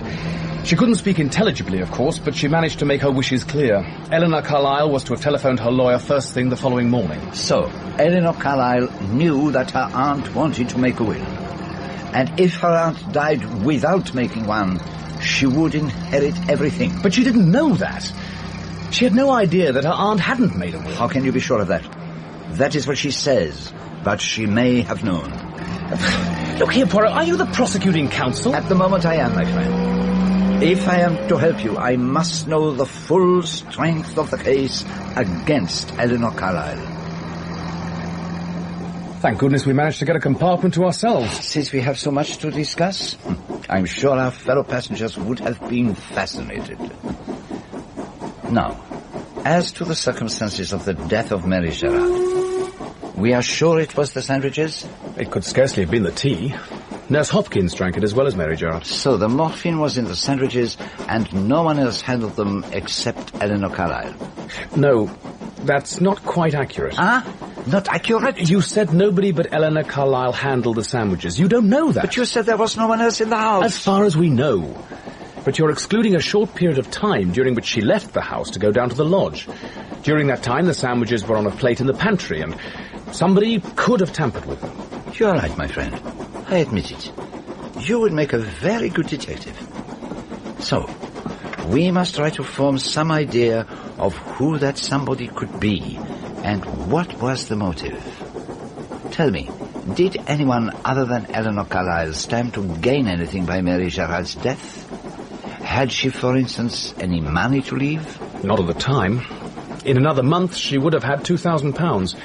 Eleanor Carlyle was making that sum over to her because she believed her aunt would have wished it. But the old lady's estate isn't wound up yet. Then we can wash out the money angle. So let us consider other possible motives. Now, Mary Gerard was beautiful, by all accounts. With beauty, there are always complications. She had admirers? She may have done. I wouldn't know. Who would know? Nurse Hopkins would be your best bet. Ever since she came to Maidenford, she's made it her business to know everything that's going on. Then perhaps I should start with her. My car's at the station. I'll drive you over there when we arrive. Another cup, Mr. Poirot? No, thank you, nurse. I think it's one of the most terrible things I've ever known to happen. Mary was such a lovely girl. With those looks, she could have been a film star. And she was a nice, steady girl, too, not stuck up. Though she easily could have been with all the notice taken of her. What, you mean the notice taken of her by Mrs. Wellman? That's just what I mean. The old lady taken a tremendous fancy to her, really tremendous. And you found that surprising? Well, that depends. Might be quite natural, really. I mean... Well, what I mean is, Mary had a very pretty way with her nice, soft voice and pleasant manners. And in my opinion, it does an elderly person good to have a young face about. Miss Carlyle came down occasionally, I suppose, to see her aunt, eh? Miss Carlyle came when it suited her. Oh, you do not like Miss Carlyle? Like her? How could I like her? She poisoned the poor girl. You are quite sure it was she who administered the poison to Mary Gerard? Well, who else could have done it? There were only the three of us there. You're not suggesting I did? Oh, no, not for one moment. But her guilt has yet to be proved, remember. She did it all right. Apart from anything else, you could see it in her face, the way she kept looking at Mary, and taking me upstairs and keeping me there all that while, delaying as long as possible. And then when I turned on her after finding Mary lying there like that, it was there in her face as plain as could be. She knew I knew. It certainly is difficult to see who else could have done it. Unless, of course, she did it herself. What, do you mean to say that Mary might have committed suicide? One can never tell. The heart of a young girl is very sensitive, very tender. It would have been possible, I suppose. She could have slipped something into her tea without you noticing her. What, slipped it into her cup, do you mean? Yes. You could not have been watching her all the time. Well, I suppose she could have done it. But why should she? What would she want to do a thing like that for? An unhappy love affair, perhaps? Oh, girls don't kill themselves for love affairs nowadays. Not unless they're in the family way. And Mary wasn't that, let me tell you. And she was not in love? Not she. Quite fancy-free. But she was a beautiful girl. She must have had admirers. There was Ted Bigland, of course. Ted Bigland? A local boy, lives on his father's farm. He was very gone on Mary. But she was a cut above him. I told her so myself. He must have been angry when she would not have anything to do with him. He certainly was. Blamed me for it, too. But I'd a perfect right to advise Mary. After all, I know something of the world. I didn't want her to throw herself away. What made you take such an interest in the girl? What? Well, I don't know. There was something, romantic about Mary. Well, she was the lodgekeeper's daughter, was she not? Oh, yes. Yes, of course. At least... You are being very mysterious, nurse. As a matter of fact, she wasn't old Gerard's daughter at all. He told me so himself. Her father was a gentleman. I see. And her mother? Her mother had been lady's maid to old Mrs. Wellman. She married Gerard after Mary was born. As you say, most romantic. But perhaps you know who her real father was? Well, perhaps I could make a guess. Old sins have long shadows, they say. No, but I'm not one to talk, and I shan't say another word. There is something else I wish to ask you about, a delicate matter. But I'm sure I can rely on your discretion. I'm sure you can, Mr. Poirot. It is about Mr. Roderick Wellman. Oh. He was, I have heard, attracted by Mary Gerard. Quite bowled over. Although at that time he was engaged to Miss Carlyle. If you ask me, he was never really sweet on Eleanor Carlyle. And did Mary Gerard encourage his advances? Oh, she behaved like a lady. Nobody could say she led him on. Was she in love with him? No, she wasn't. But I suppose in time something might have come of it? It might have. But Mary wasn't one to do anything in a hurry. She told him straight out that he'd no business to speak to her like that when he was engaged to Miss Eleanor. And when he went to see her in London, she said the same. What do you yourself feel about Mr. Roderick Wellman? He's a nice enough young fellow. Nervy, though. Was he very fond of his aunt? As far as I know. Did he sit with her much when she was so ill? What do you mean after she'd had her second stroke? Mm-hmm. I don't believe he even went into her room. Really? Mrs. Wellman never asked for him. And, of course, we'd no idea the end was so near. There are a lot of men like that, you know, can't abide to come face to face with serious illness. They can't help it. Are you sure Mr. Wellman did not go into his aunt's room before she died? Well, not while I was on duty. Nurse O'Brien relieved me at 3 a.m., but if she did see him go in, she never mentioned it to me. He may have gone into her room while you were absent. I don't leave my patients unattended, Mr. Poirot. Oh, no, of course not, nurse. Forgive me. You have been most helpful. Now, there is nothing else you can tell me about Mary Gerard? I don't know anything. Are you quite sure? You don't understand. I was fond of Mary. How did you get on? Miss Hopkins certainly knows more than she is prepared to tell me at present. She is holding something back. It is not necessarily an important thing. It may have no bearing on the crime. But there is something definitely damaging or detrimental to the character of Mary Gerard. Did you find out if there are any other boyfriends? She mentioned a certain Ted Bigland. Ted? He works at the garage. We might just catch him. So you're trying to find out who really killed Mary? It's a total mystery to my mind. You do not believe that it was Miss Carlyle who killed her, then? Miss Eleanor's a lady. She's not the kind of person you can imagine doing a thing like that. It isn't likely, is it? It is not likely. But jealousy can make even ladies do violent things. I don't see Miss Carlyle doing anything like that. But Mary Gerard died, and she did not die a natural death. Now, have you any idea? Is there anything you can tell me to help me find out who killed Mary Gerard? It doesn't seem right. It just doesn't seem possible that anyone could have killed Mary. She was like a flower. But even so... I know, she didn't die natural. But I've been wondering... Yes, Mr. Bigland? I've been wondering if it couldn't have been some kind of accident. An accident? It is interesting that you should feel that. I dare say it doesn't make much sense to you. It's just a feeling I've got. Feeling is sometimes an important guide. Now... You will pardon me if I seem to tread on painful ground. But you cared very much for Mary Gerard, did you not? Everyone round here seems to have got to know about that. You wanted to marry her. Yes. But she was not willing. I suppose people meant well, but they shouldn't muck up people's lives by interfering in them. It changed Mary. She was spoiled and bewildered. She didn't fit into any kind of world. She was too good for me. But she still wasn't good enough for a real gentleman like Mr. Wellman. You do not like Mr. Wellman? Why the hell should I? He's all right in his way, I suppose, but he's not what I call much of a man. I could pick him up and break him in two. He's got brains, I suppose, but that's not much help to you when your car breaks down. Now, you were working here in the garage when this murder happened. I was testing out a car for a gentleman. I choked somewhere, but I couldn't find it. Seems odd to think of it now. It was a lovely day. Some honeysuckle still in the hedges. Mary used to like honeysuckle. Forget what I said about Mr. Wellman. I was angry because he was always hanging around Mary. He ought to have left her alone. She wasn't his sort. Not really.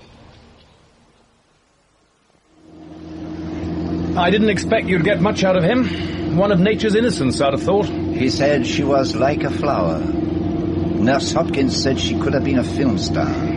You won't find Mrs. Bishop quite so starry-eyed about her. She was Laura Wellman's housekeeper? She's staying at her sister's. I'll take you round there now. There's just one problem, though. Oh, what is that? She doesn't particularly care for foreigners. And a foreigner I indubitably am. Tell me, who does she like? The royal family. She's got books and books of newspaper cuttings. By a remarkable coincidence, I was called only last month to sort out a little mystery at Sandringham. And you actually met the little princesses, Mr. Poirot? Oh, they were utterly charming, immaculately well behaved, but so full of vitality and enjoyment. It's such a relief to see decent family values.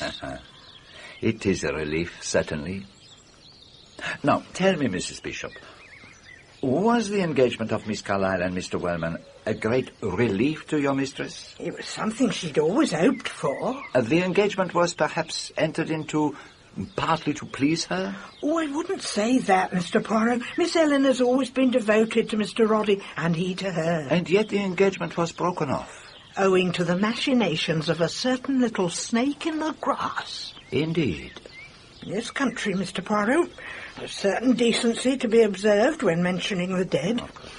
But that young woman was underhand in everything she did. But I had been given the impression that she was a simple, unassuming girl. Oh, people were taken in by her all right.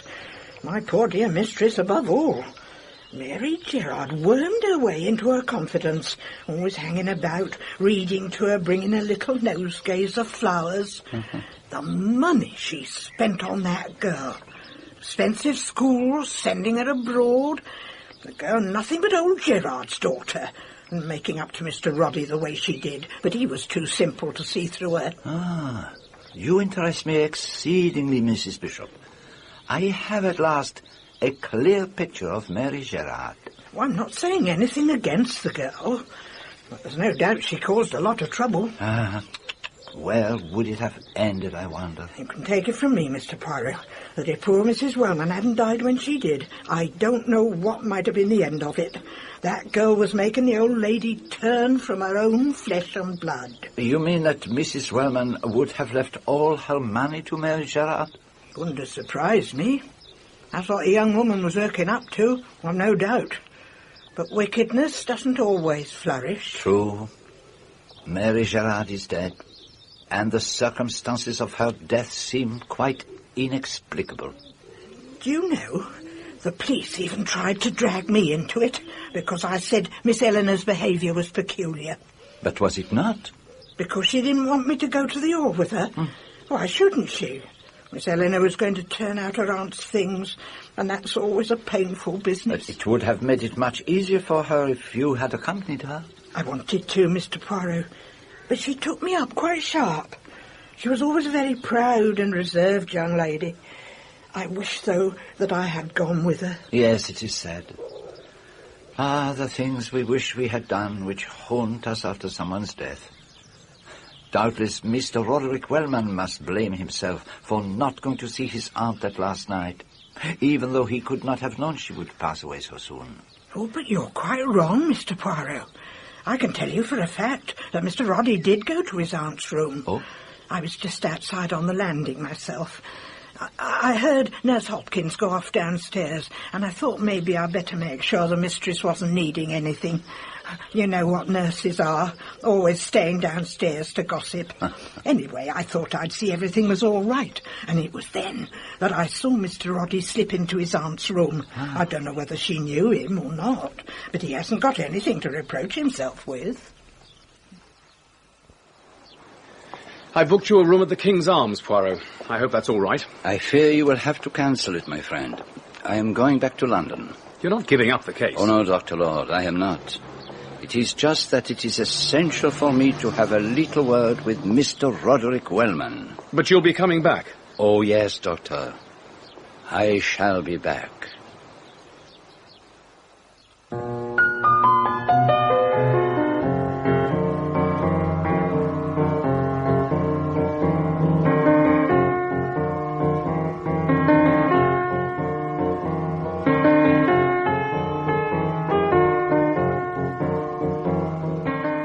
In Part 3 of Sad Cypress by Agatha Christie, dramatised for radio by Michael Bakewell, Hercule Poirot was played by John Moffat, Eleanor Carlyle by Emma Fielding, and Dr. Lord by David McAllister. Nurse Hopkins, Pauline Letts, Mrs. Bishop, Margot Boyd, Mr. Seddon, the solicitor, John Evitts.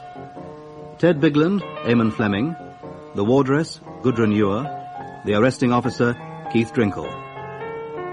The singer was Joanna Myers, and the pianist, Michael Haslam. Sad Cypress was directed by Enid Williams.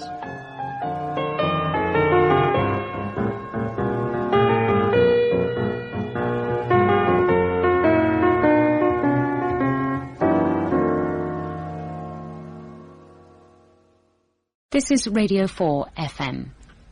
Have you heard what they're saying about Mrs. Wellman? And what would that be? I've heard they've dug the old lady up, and there's traces of morphine in her. Morphine? So it was murder then? Murder. And little doubt who did it.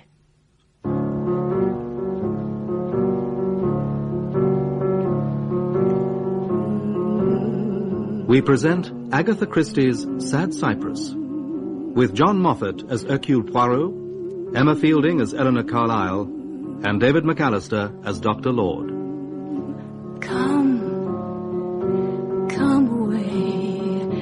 Come away, death, and in sad cypress let me be laid. Fly away, breath, I am slain by a fair cruel maid.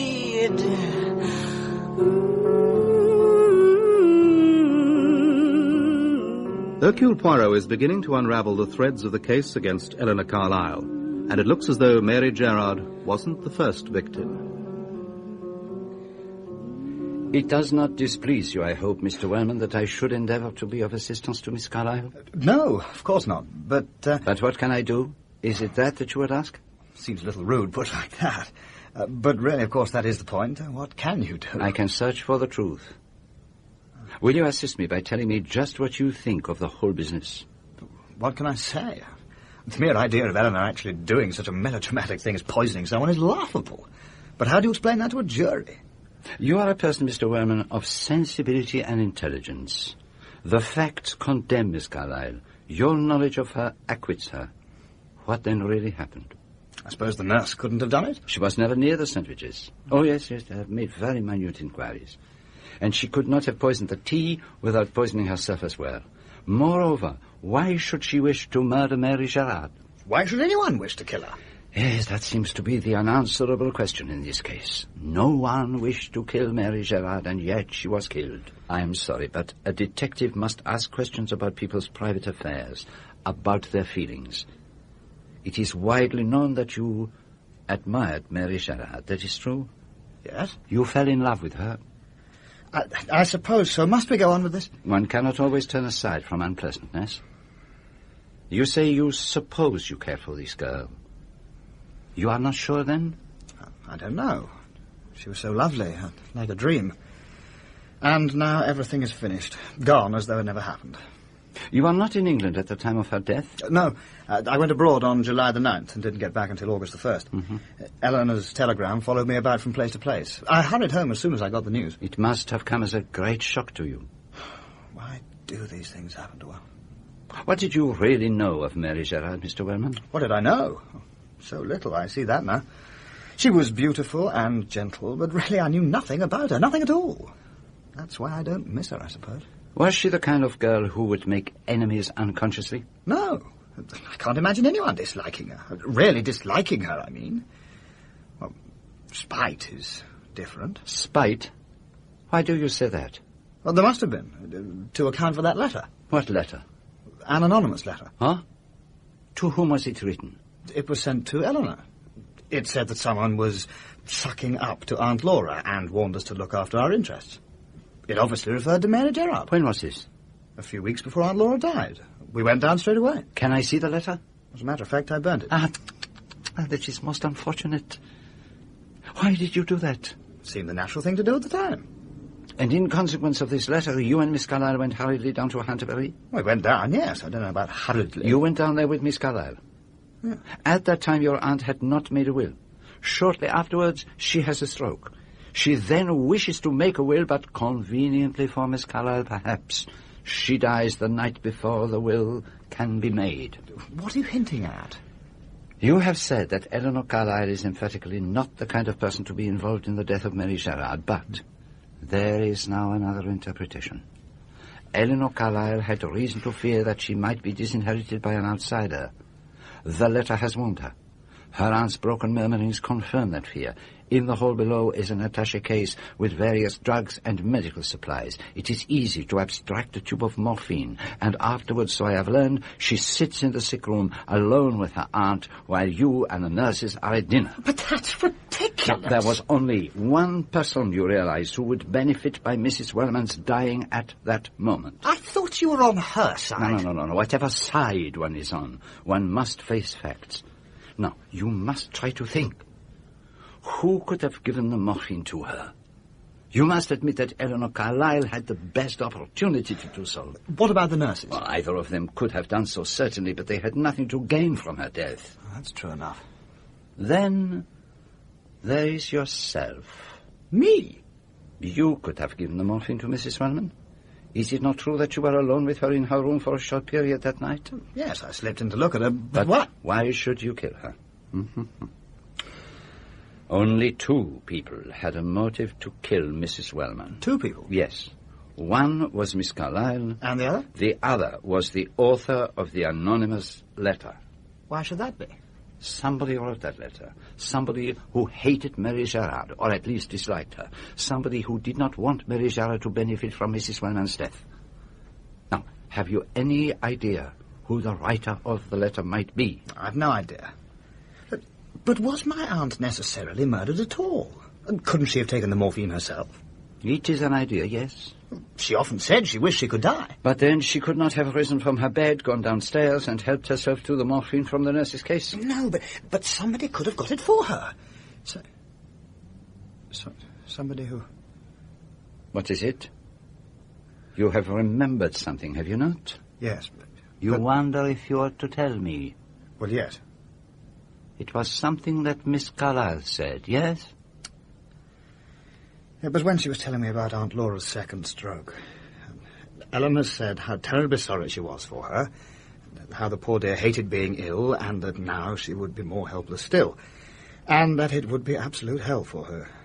She said that people ought to be set free if they really wanted it.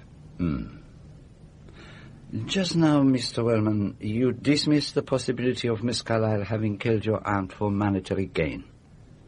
Do you also dismiss the possibility that she may have killed Mrs. Wellman out of compassion? I can't.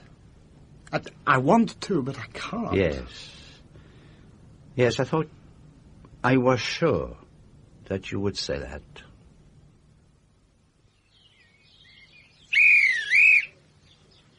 Ah, Dr. Lord, how kind of you to meet me. Kindness, nothing. I'm desperate for news.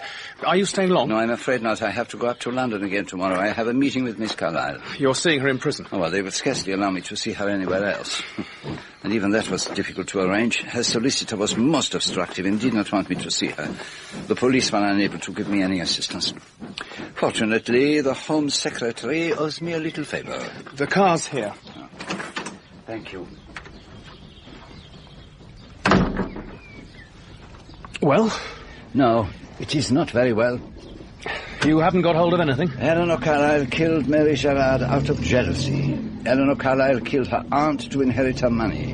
Eleanor Carlyle killed her aunt out of compassion. My friend, you may make your choice. Oh, that's nonsense, Poirot. You really don't think it is possible that Eleanor Carlyle was unable to bear the sight of her aunt's suffering and help put an end to it? I can't deny that it's possible, but I don't think she'd be so carried away by pity as to lose sight of the risk. She'd know that she could be accused of murder. You may be right. But isn't there anything? Any chink of light at all? My investigations always lead me back to the same place. No one stood to gain by Mary Gerard's death. No one hated her except Eleanor Carlyle. There is one thing, though. A piece of the puzzle that is missing. Have you ever heard of any gossip against Mary Gerard? You're thinking of what Nurse Hopkins told you? Exactly. Or rather what she didn't tell you? She was fond of Mary, and there is something about Mary she does not want known. That is to say, there is something against Mary that she is afraid I will find out. She does not think it has any bearing on the crime, but you see, it is imperative that I should know everything. For it may be that there was a wrong done by Mary to some third person, and in that case, that third person might have a motive for desiring her death. But if Nurse Hopkins won't tell you what it is, how are you going to find it out? There is one other person who might be able to help me. Who is that? Nurse O'Brien. She is a great friend of Nurse Hopkins. And I doubt whether the garrulous Hopkins could refrain from giving at least a hint to her about something that was occupying her mind. Nurse O'Brien may know something.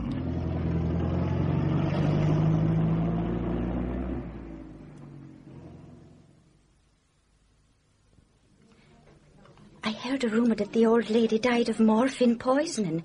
Is it true? Is that why you wanted to talk to me, Mr. Poirot? Did you yourself have any suspicion at the time? Not the least in the world. Though perhaps I should have, with Dr. Lord sending me here, there and everywhere for things he didn't need. But he signed the certificate for all that. Now, there is a suggestion that Mrs. Wellman might have committed suicide. Suicide? And her lying there, helpless? She could just about manage to lift one hand. Someone might have helped her. Ah, I see what you mean. Miss Carlyle or Mr. Wellman or even Mary Gerard. It would be possible, would it not? They'd not have dared, any of them. No, perhaps not. When was it that Nurse Hopkins missed the tube of morphine? It was that same morning, after the old lady died. I'm sure I had it here, Hopkins said. Very sure she was at first, but well, you know how it is. After a while, your mind gets confused. And in the end, she decided she must have left it at home. And even then you had no suspicion? It never entered my head for a moment. And what do you think now? Well, if they have found morphine in Mrs. Wellman, there's little doubt who took the tube. You have no doubt at all that Eleanor Carlyle killed Mary Gerard? There's no question of it at all, to my mind. Well, who else had the reason and the wish to do it? Now, you are, I think, a very discreet woman, Nurse O'Brien. I'm not one to be talking of what doesn't concern me. You and Nurse Hopkins, you have agreed together, have you not, that there are some things which are best not brought out into the light of day? What would you be meaning by that? Oh, nothing to do with the crime, or crimes. No, I mean the other matter. What would be the use of raking up mud in an old story? And she, a decent elderly woman with never a breath of scandal about her, and dying respected and looked up to by everybody. As you say, Mrs. Wellman was much respected in Maidenford. And it's so long ago, too. It's all dead and forgotten. I've a soft spot for romance myself, and 'tis hard for a man who's got a wife in an asylum to be tied all his life with nothing but death that can free him. Yes. Yes, it is hard. Tell me, did Mary Gerard know about this? Well, who'd be telling her? Not I, and not Hopkins. After all, what good would it be to her? What indeed? 15 minutes, Mr. Poirot. That's all you're allowed. Thank you.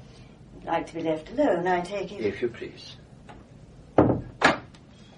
I have been sent to you by Dr. Lord. He thinks that I may be able to help you. Dr. Lord? How strange. It was very thoughtful of him and very kind of you to come and see me, but I don't think there's anything you can do. Will you answer my questions, Miss Carlyle? Believe me, it would be better not to ask them. I am in very good hands. My defence is being entrusted to a famous counsel. I am quite famous too in my way. Oh. And I know your counsel very well. He has a great reputation for defending criminals. I have a great reputation for demonstrating innocence. Do you believe that I'm innocent? Are you? Is that a sample of your questions? It's very easy, isn't it, to answer yes? You are very tired, are you not? Yes, that more than anything. I shall be glad when it is over. You have heard perhaps the result of the autopsy on your aunt's body? She died of morphine poisoning. I did not kill her. Did you help her to kill herself? Did I help? Oh, I see. No, I did not. Did you know that your aunt had not made a will? No, I had no idea. And you yourself, have you made a will? Yes. How have you left your fortune, Miss Carlyle? I've left everything to Roddy. To Roderick Wellman. Does he know that? Certainly not. Who else knows the contents of your will? Only my solicitor, Mr. Seddon. And his clerks, I suppose. You sent your instructions to Mr. Seddon in a letter? Well, how else would I do it? Did you post the letter yourself? No, it went in the box from the house with the other letters. You wrote it, put it in an envelope, sealed it and stamped it. You did not pause to reflect, to read it over? I read it over, yes. I'd gone to look for some stamps. When I came back with them, I just reread the letter to be sure I'd put it clearly. Was anyone in the room with you? Only Roddy. Could he have read that letter while you were out of the room? I can assure you that Roddy doesn't read other people's letters.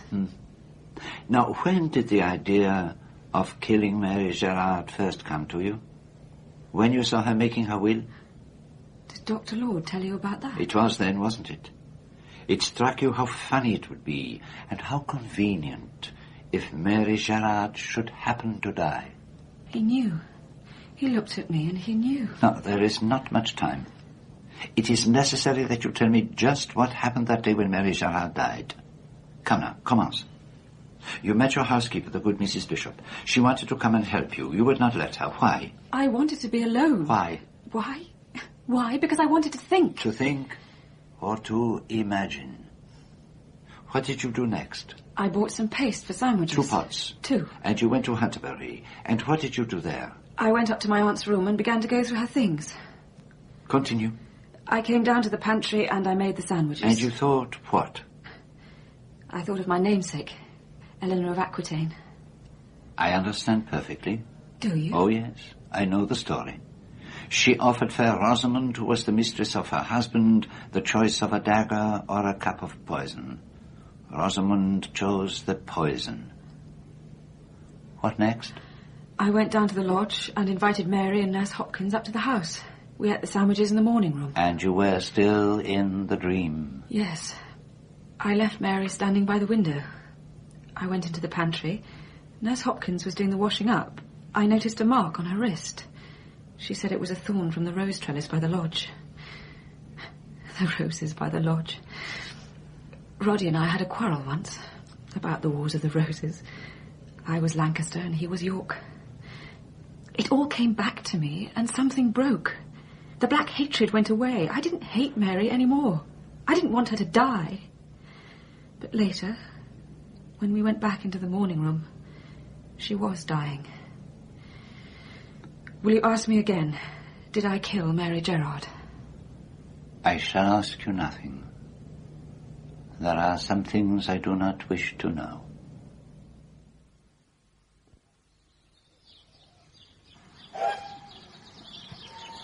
This is getting to be quite a habit. It is very good of you to put yourself out for me, Doctor.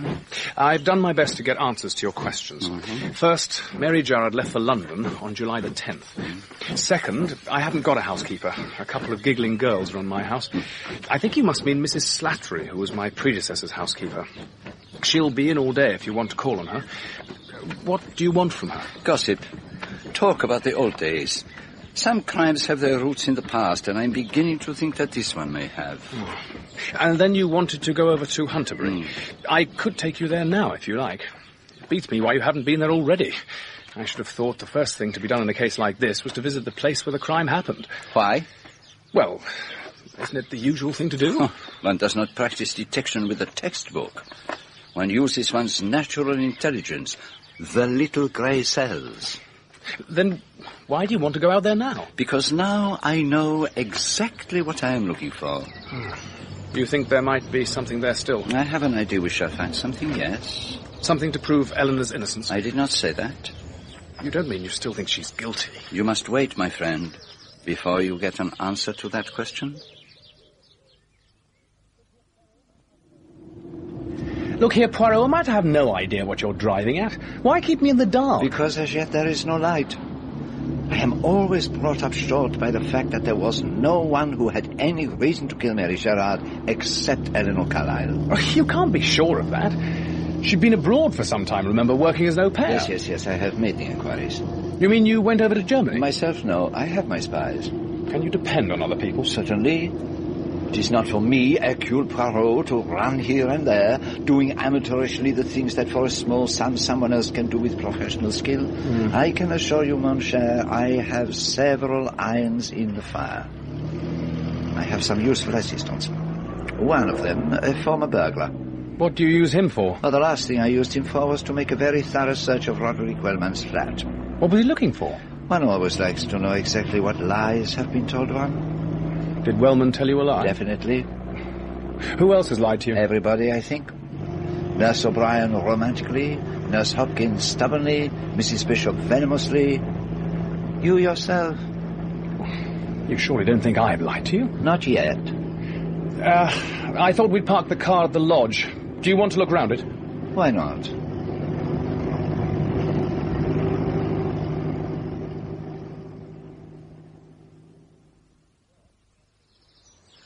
Nothing much there. No, it has little to tell us.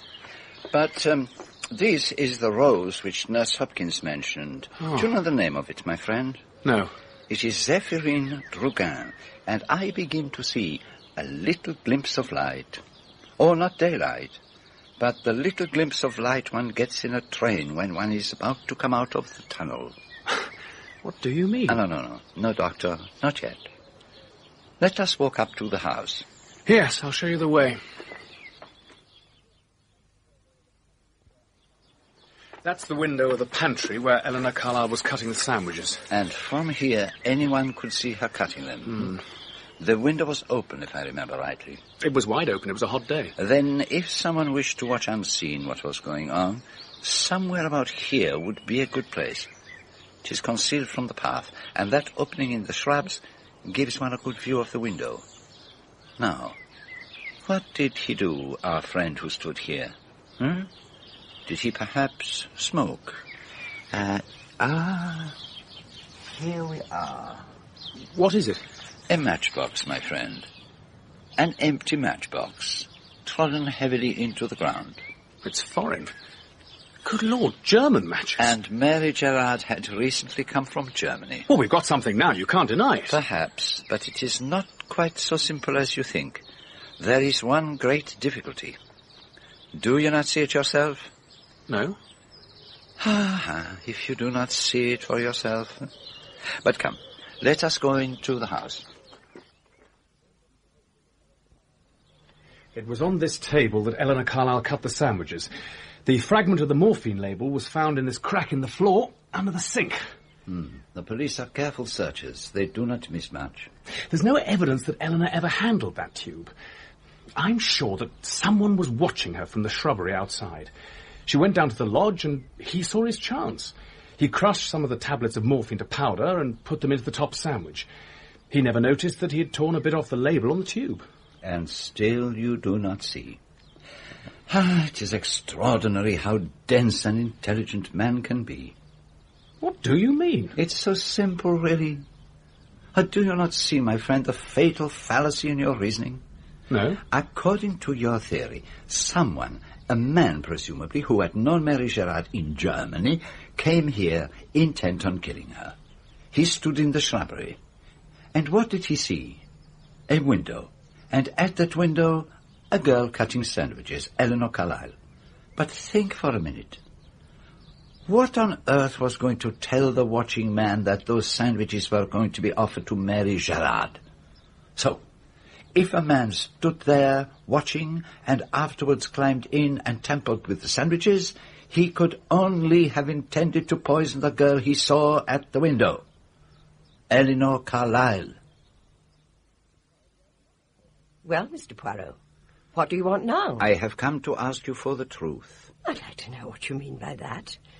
I spoke up about that missing tube at the inquest, when many a one in my place would have sat tight and said nothing. I did not suggest that there is anything about the crime which you have not told. What did you suggest? I asked you to tell the truth, not about the death, but about the life of Mary Gerard. Oh, so that's what you're getting at. But it's got nothing to do with the murder. I did not say it did. But you are withholding knowledge just the same. Well, why shouldn't I, if it had nothing to do with the crime? I can only surmise. You have, I believe, actual knowledge. I don't know what you mean. I will tell you what I have learned. I have had hints from Nurse O'Brien, and I have talked with Mrs. Slattery, who has a very good memory for things that happened over 20 years ago. I have learned of a love affair between two people. One of them was Mrs. Wellman, who had been a widow for some years, and who was a woman capable of a great and passionate love. The other party was Sir Lewis Rycroft, who had the great misfortune to have a wife who was hopelessly insane. The liaison between these two people was, I think, guessed at, but they were both discreet and careful to keep up appearances. Then Sir Lewis was killed in action. Well? I suggest that there was a child born after his death, and that child was Mary Gerard. You seem to know all about it. That is what I think. But it is possible that you have got definite proof that it is so. You're right, Mr. Poirot. I have. I'll tell you how it came into my hands. After Mary died, I finished clearing up the lodge, and amongst old Gerard's things I came across this letter. You can see what is written on it. For Mary, to be sent to her after my death. But this was written years ago. It wasn't Gerard who wrote that. You're not so clever as you think you are, Mr. Poirot. Huh? It didn't happen the way you said. This letter was meant for Mary, but the old man put it away among his things, and so she never saw it, and I'm thankful she didn't. She was able to hold up her head to the end. If I may, I should like to keep this letter. What are you going to do with it? Well, they're all dead now. All this old scandal, it would be cruel. Let the dead rest in peace in their graves, that's what I say. One has to consider the living. But this has got nothing to do with the murder. On the contrary, Nurse Hopkins, I believe it may have everything to do with it.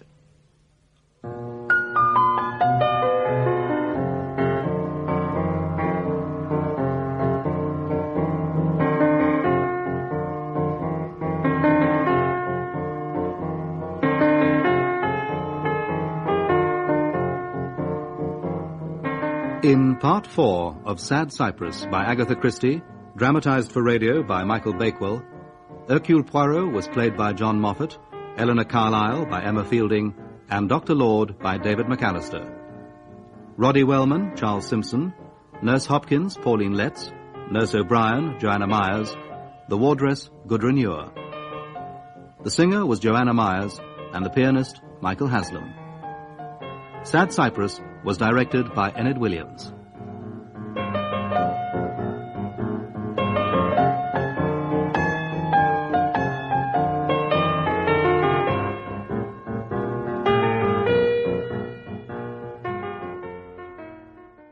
This is Radio 4 FM. Eleanor Catherine Carlyle, you stand charged upon this indictment with the murder of Mary Gerard upon the 27th of July last. Are you guilty or not guilty? Not guilty.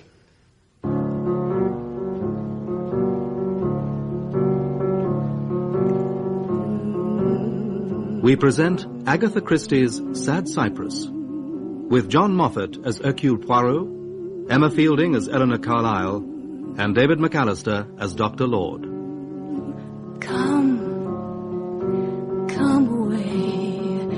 Come away, death, and in sad cypress let me belay.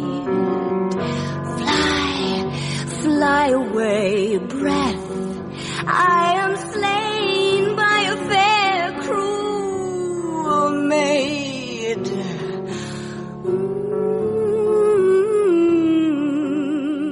A history of greed and deceit is revealed as Eleanor Carlyle finally stands trial for murder. If it were anyone but you, Poirot, I'd have shown him the door. I'm not accustomed to be told how to conduct my cases. But that is the last thing in the world I wish to do, Sir Edwin. I simply want to make one or two little suggestions. You remember the Putnam affair? I've spent the last 5 years trying very hard to forget it. If it hadn't been for one of your little suggestions, I might have let an innocent man go to the gallows. So, far away, Poirot, what have you found out? I cannot prove the innocence of Eleanor Carlyle, but I can suggest another person who had an equal opportunity to commit the murder and who had a far more convincing motive. We may have to fly in a witness from abroad. Fly in? There's not a minute to be lost.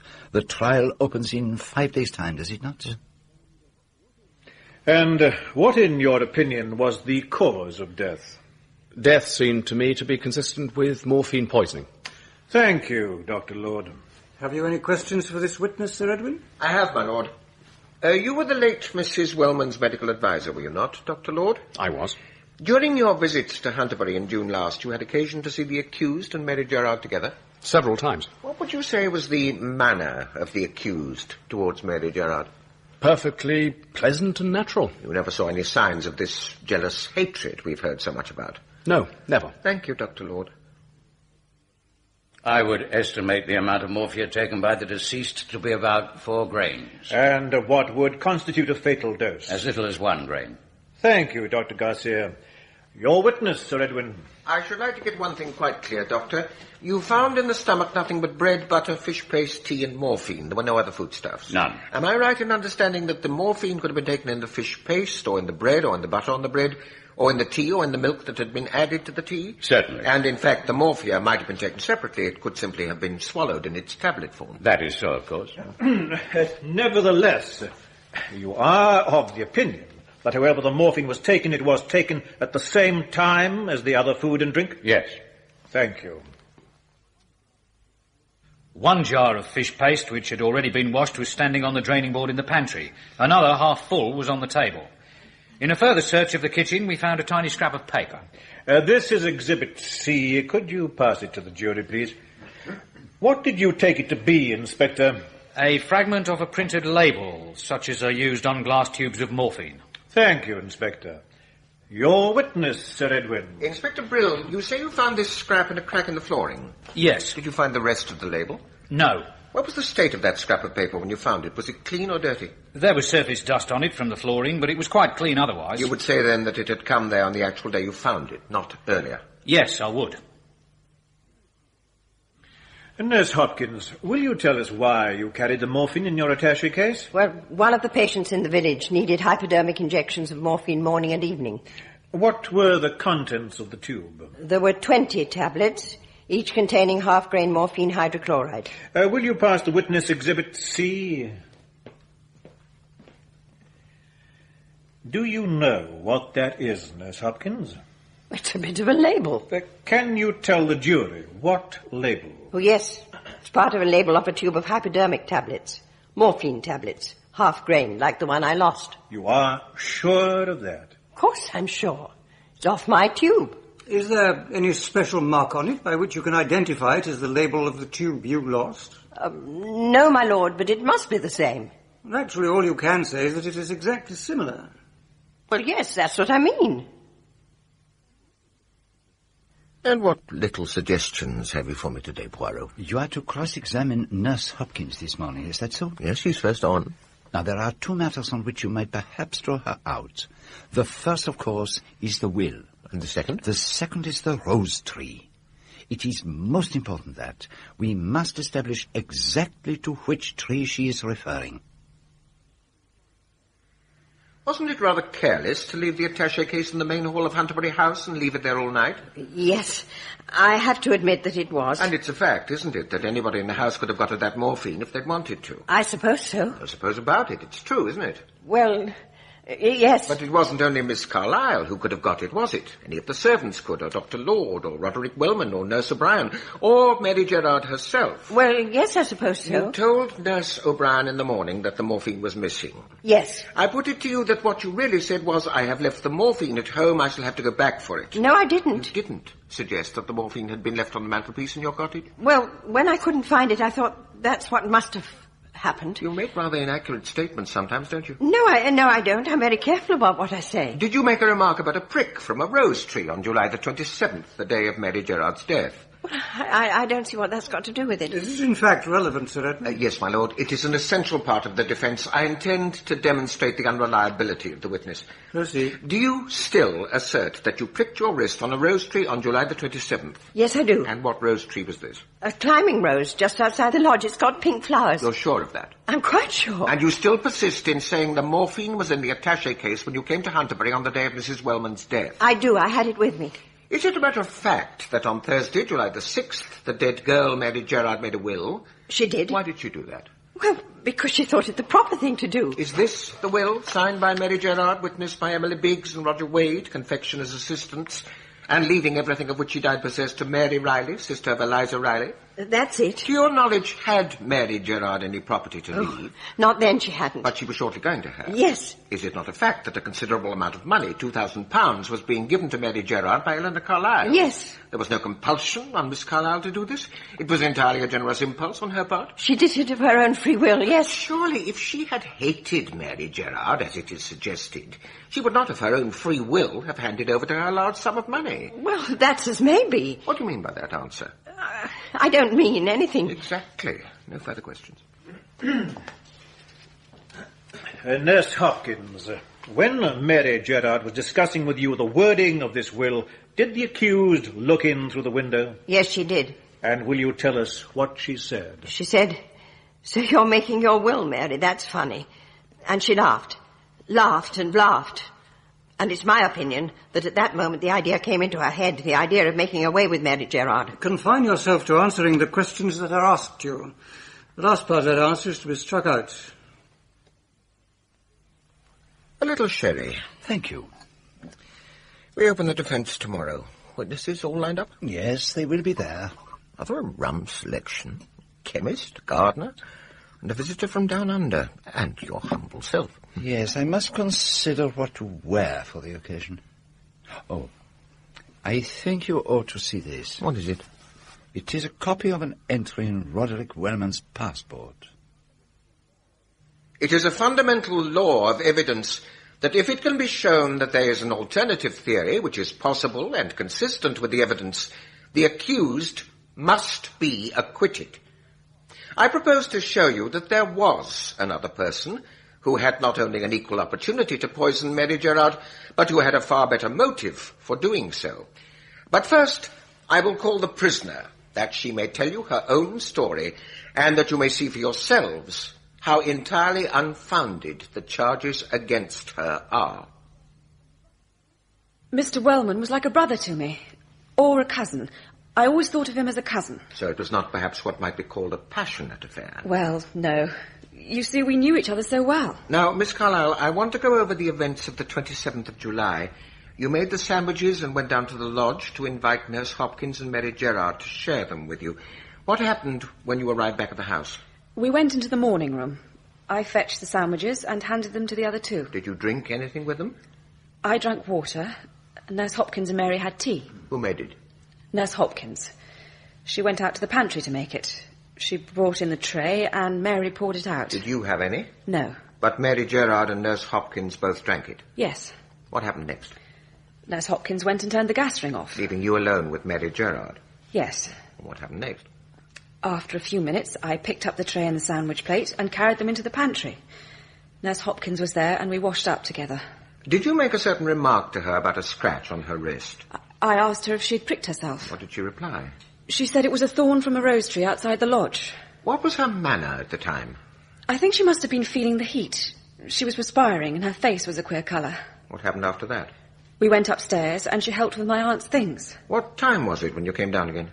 It must have been an hour later. And where was Mary Gerard? She was sitting in the morning room.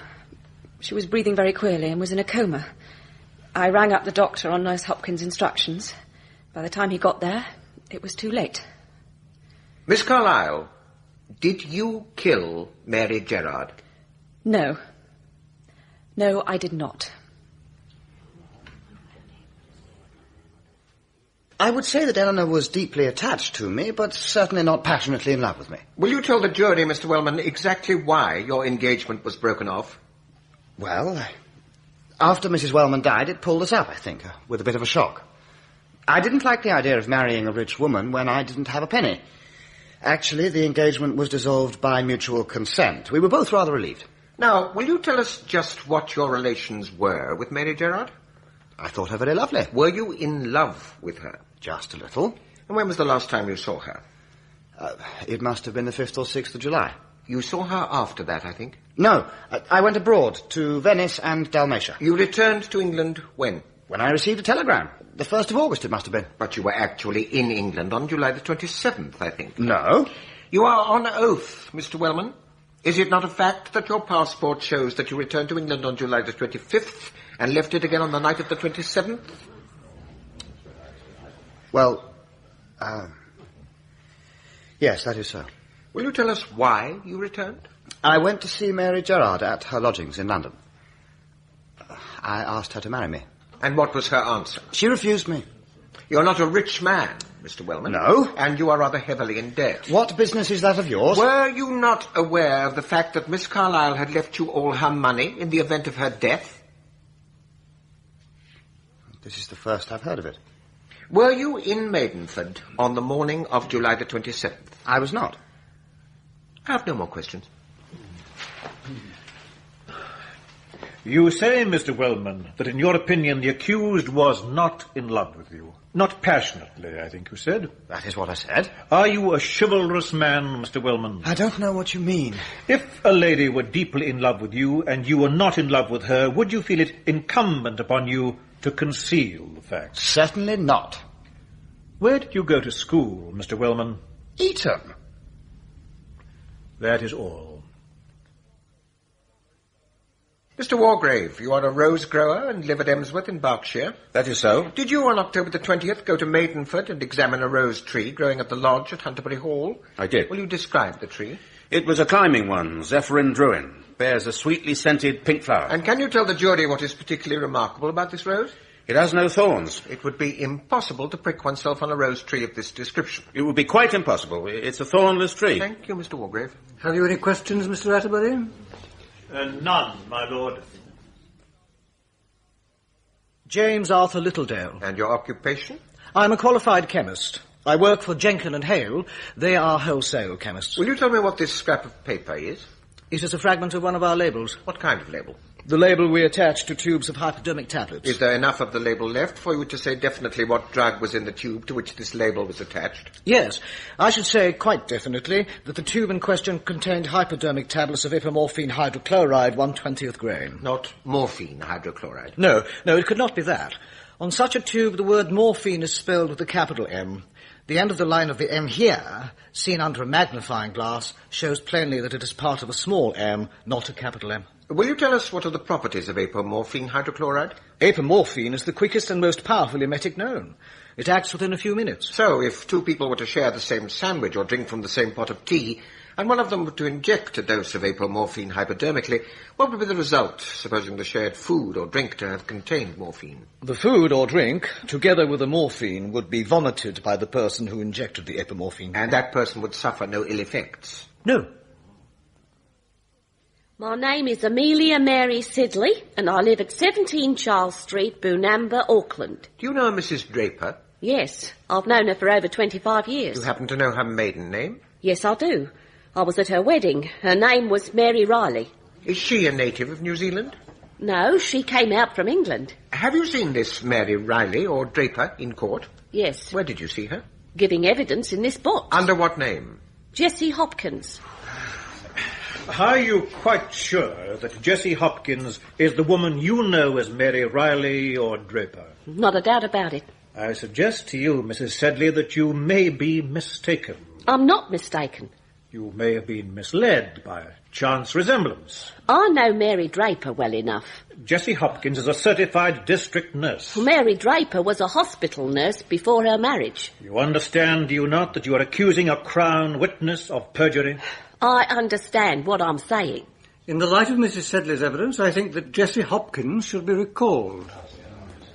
Your Lordship, Jessie Hopkins left the court a few moments ago.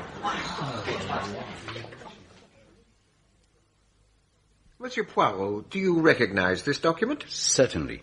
How did it originally come into your possession? It was given to me by District Nurse Hopkins. Would you be so good as to read it to the court? For Mary, to be sent to her after my death. This is the truth I've written down in case it should ever be needed.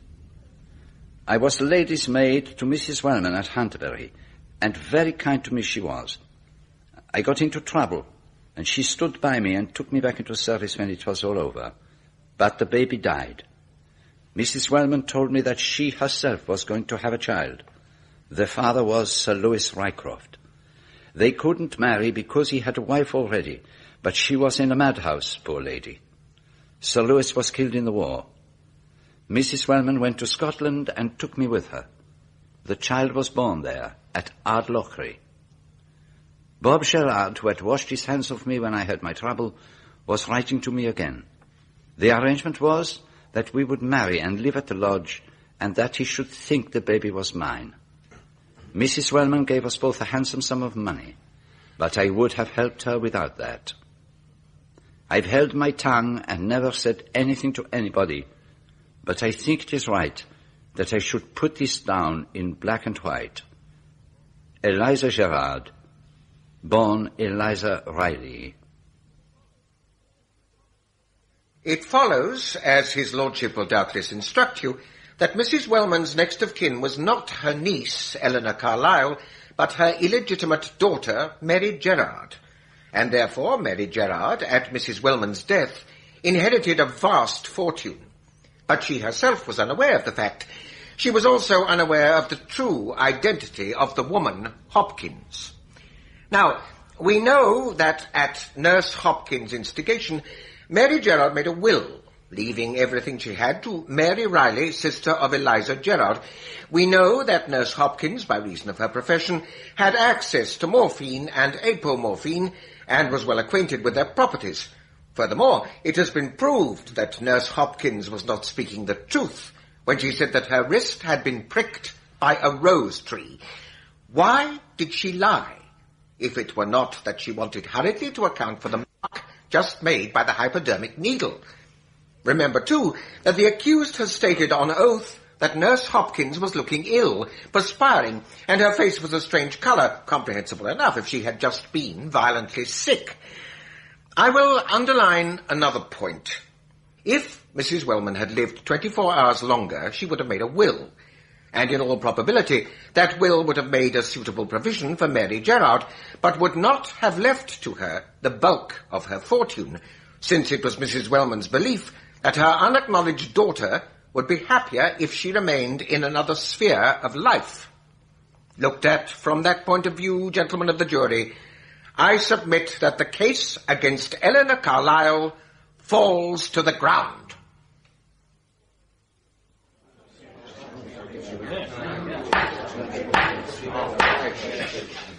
Gentlemen of the jury, are you agreed upon your verdict? We are. Look upon the prisoner at the bar and say whether she is guilty or not guilty. Not guilty.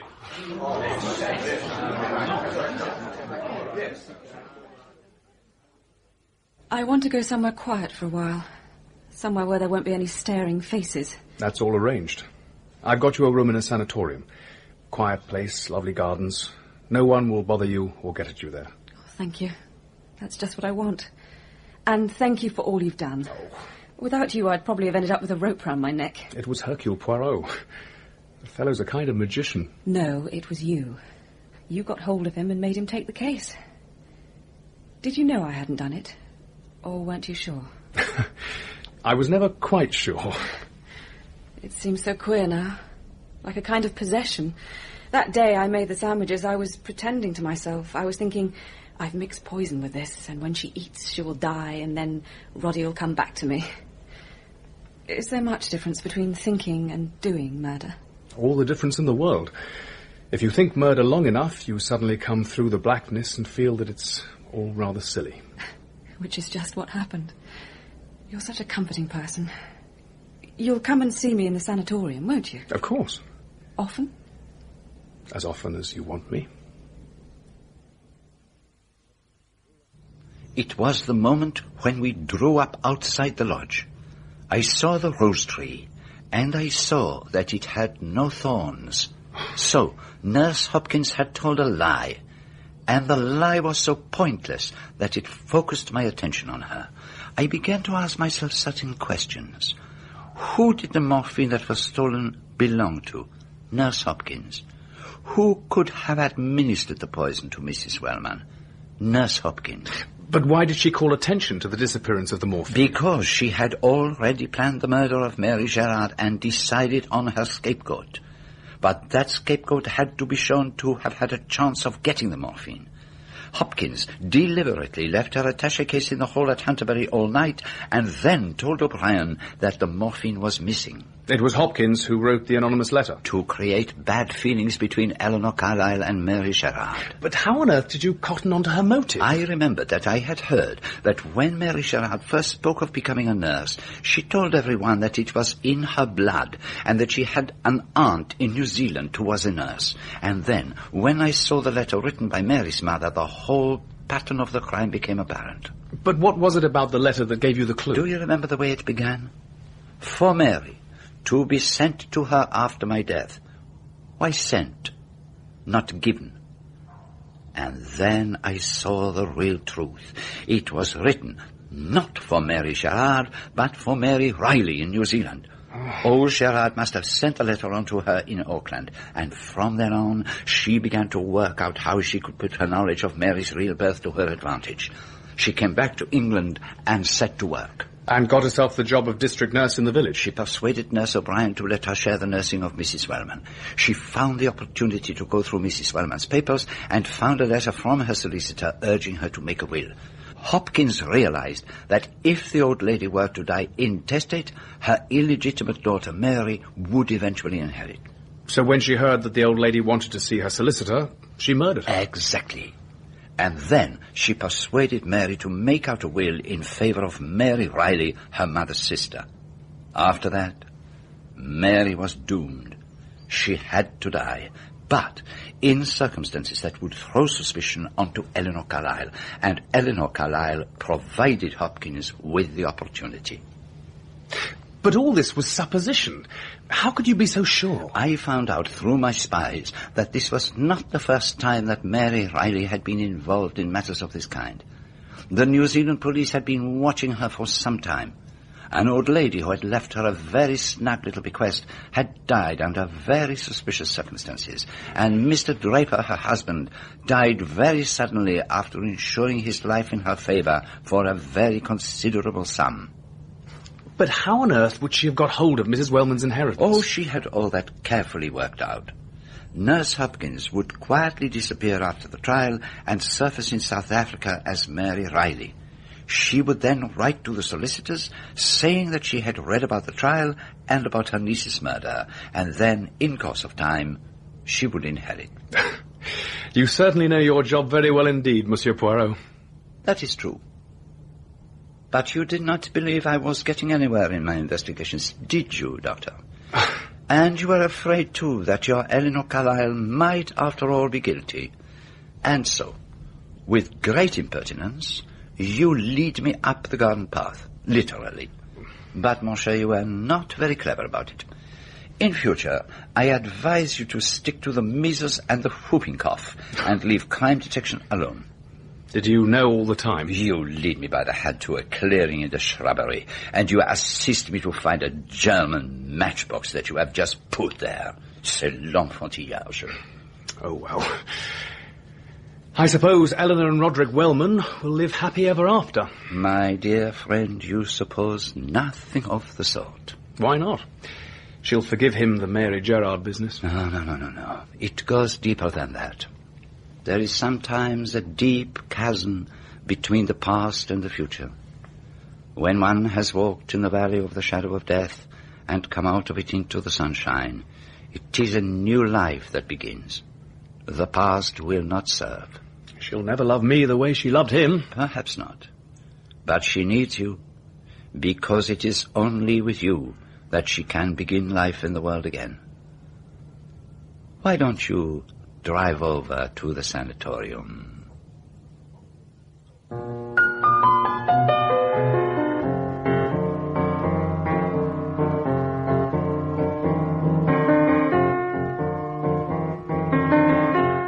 In Part 5 of Sad Cypress by Agatha Christie, dramatized for radio by Michael Bakewell, Hercule Poirot was played by John Moffat, Eleanor Carlyle by Emma Fielding, and Dr. Lord by David McAllister.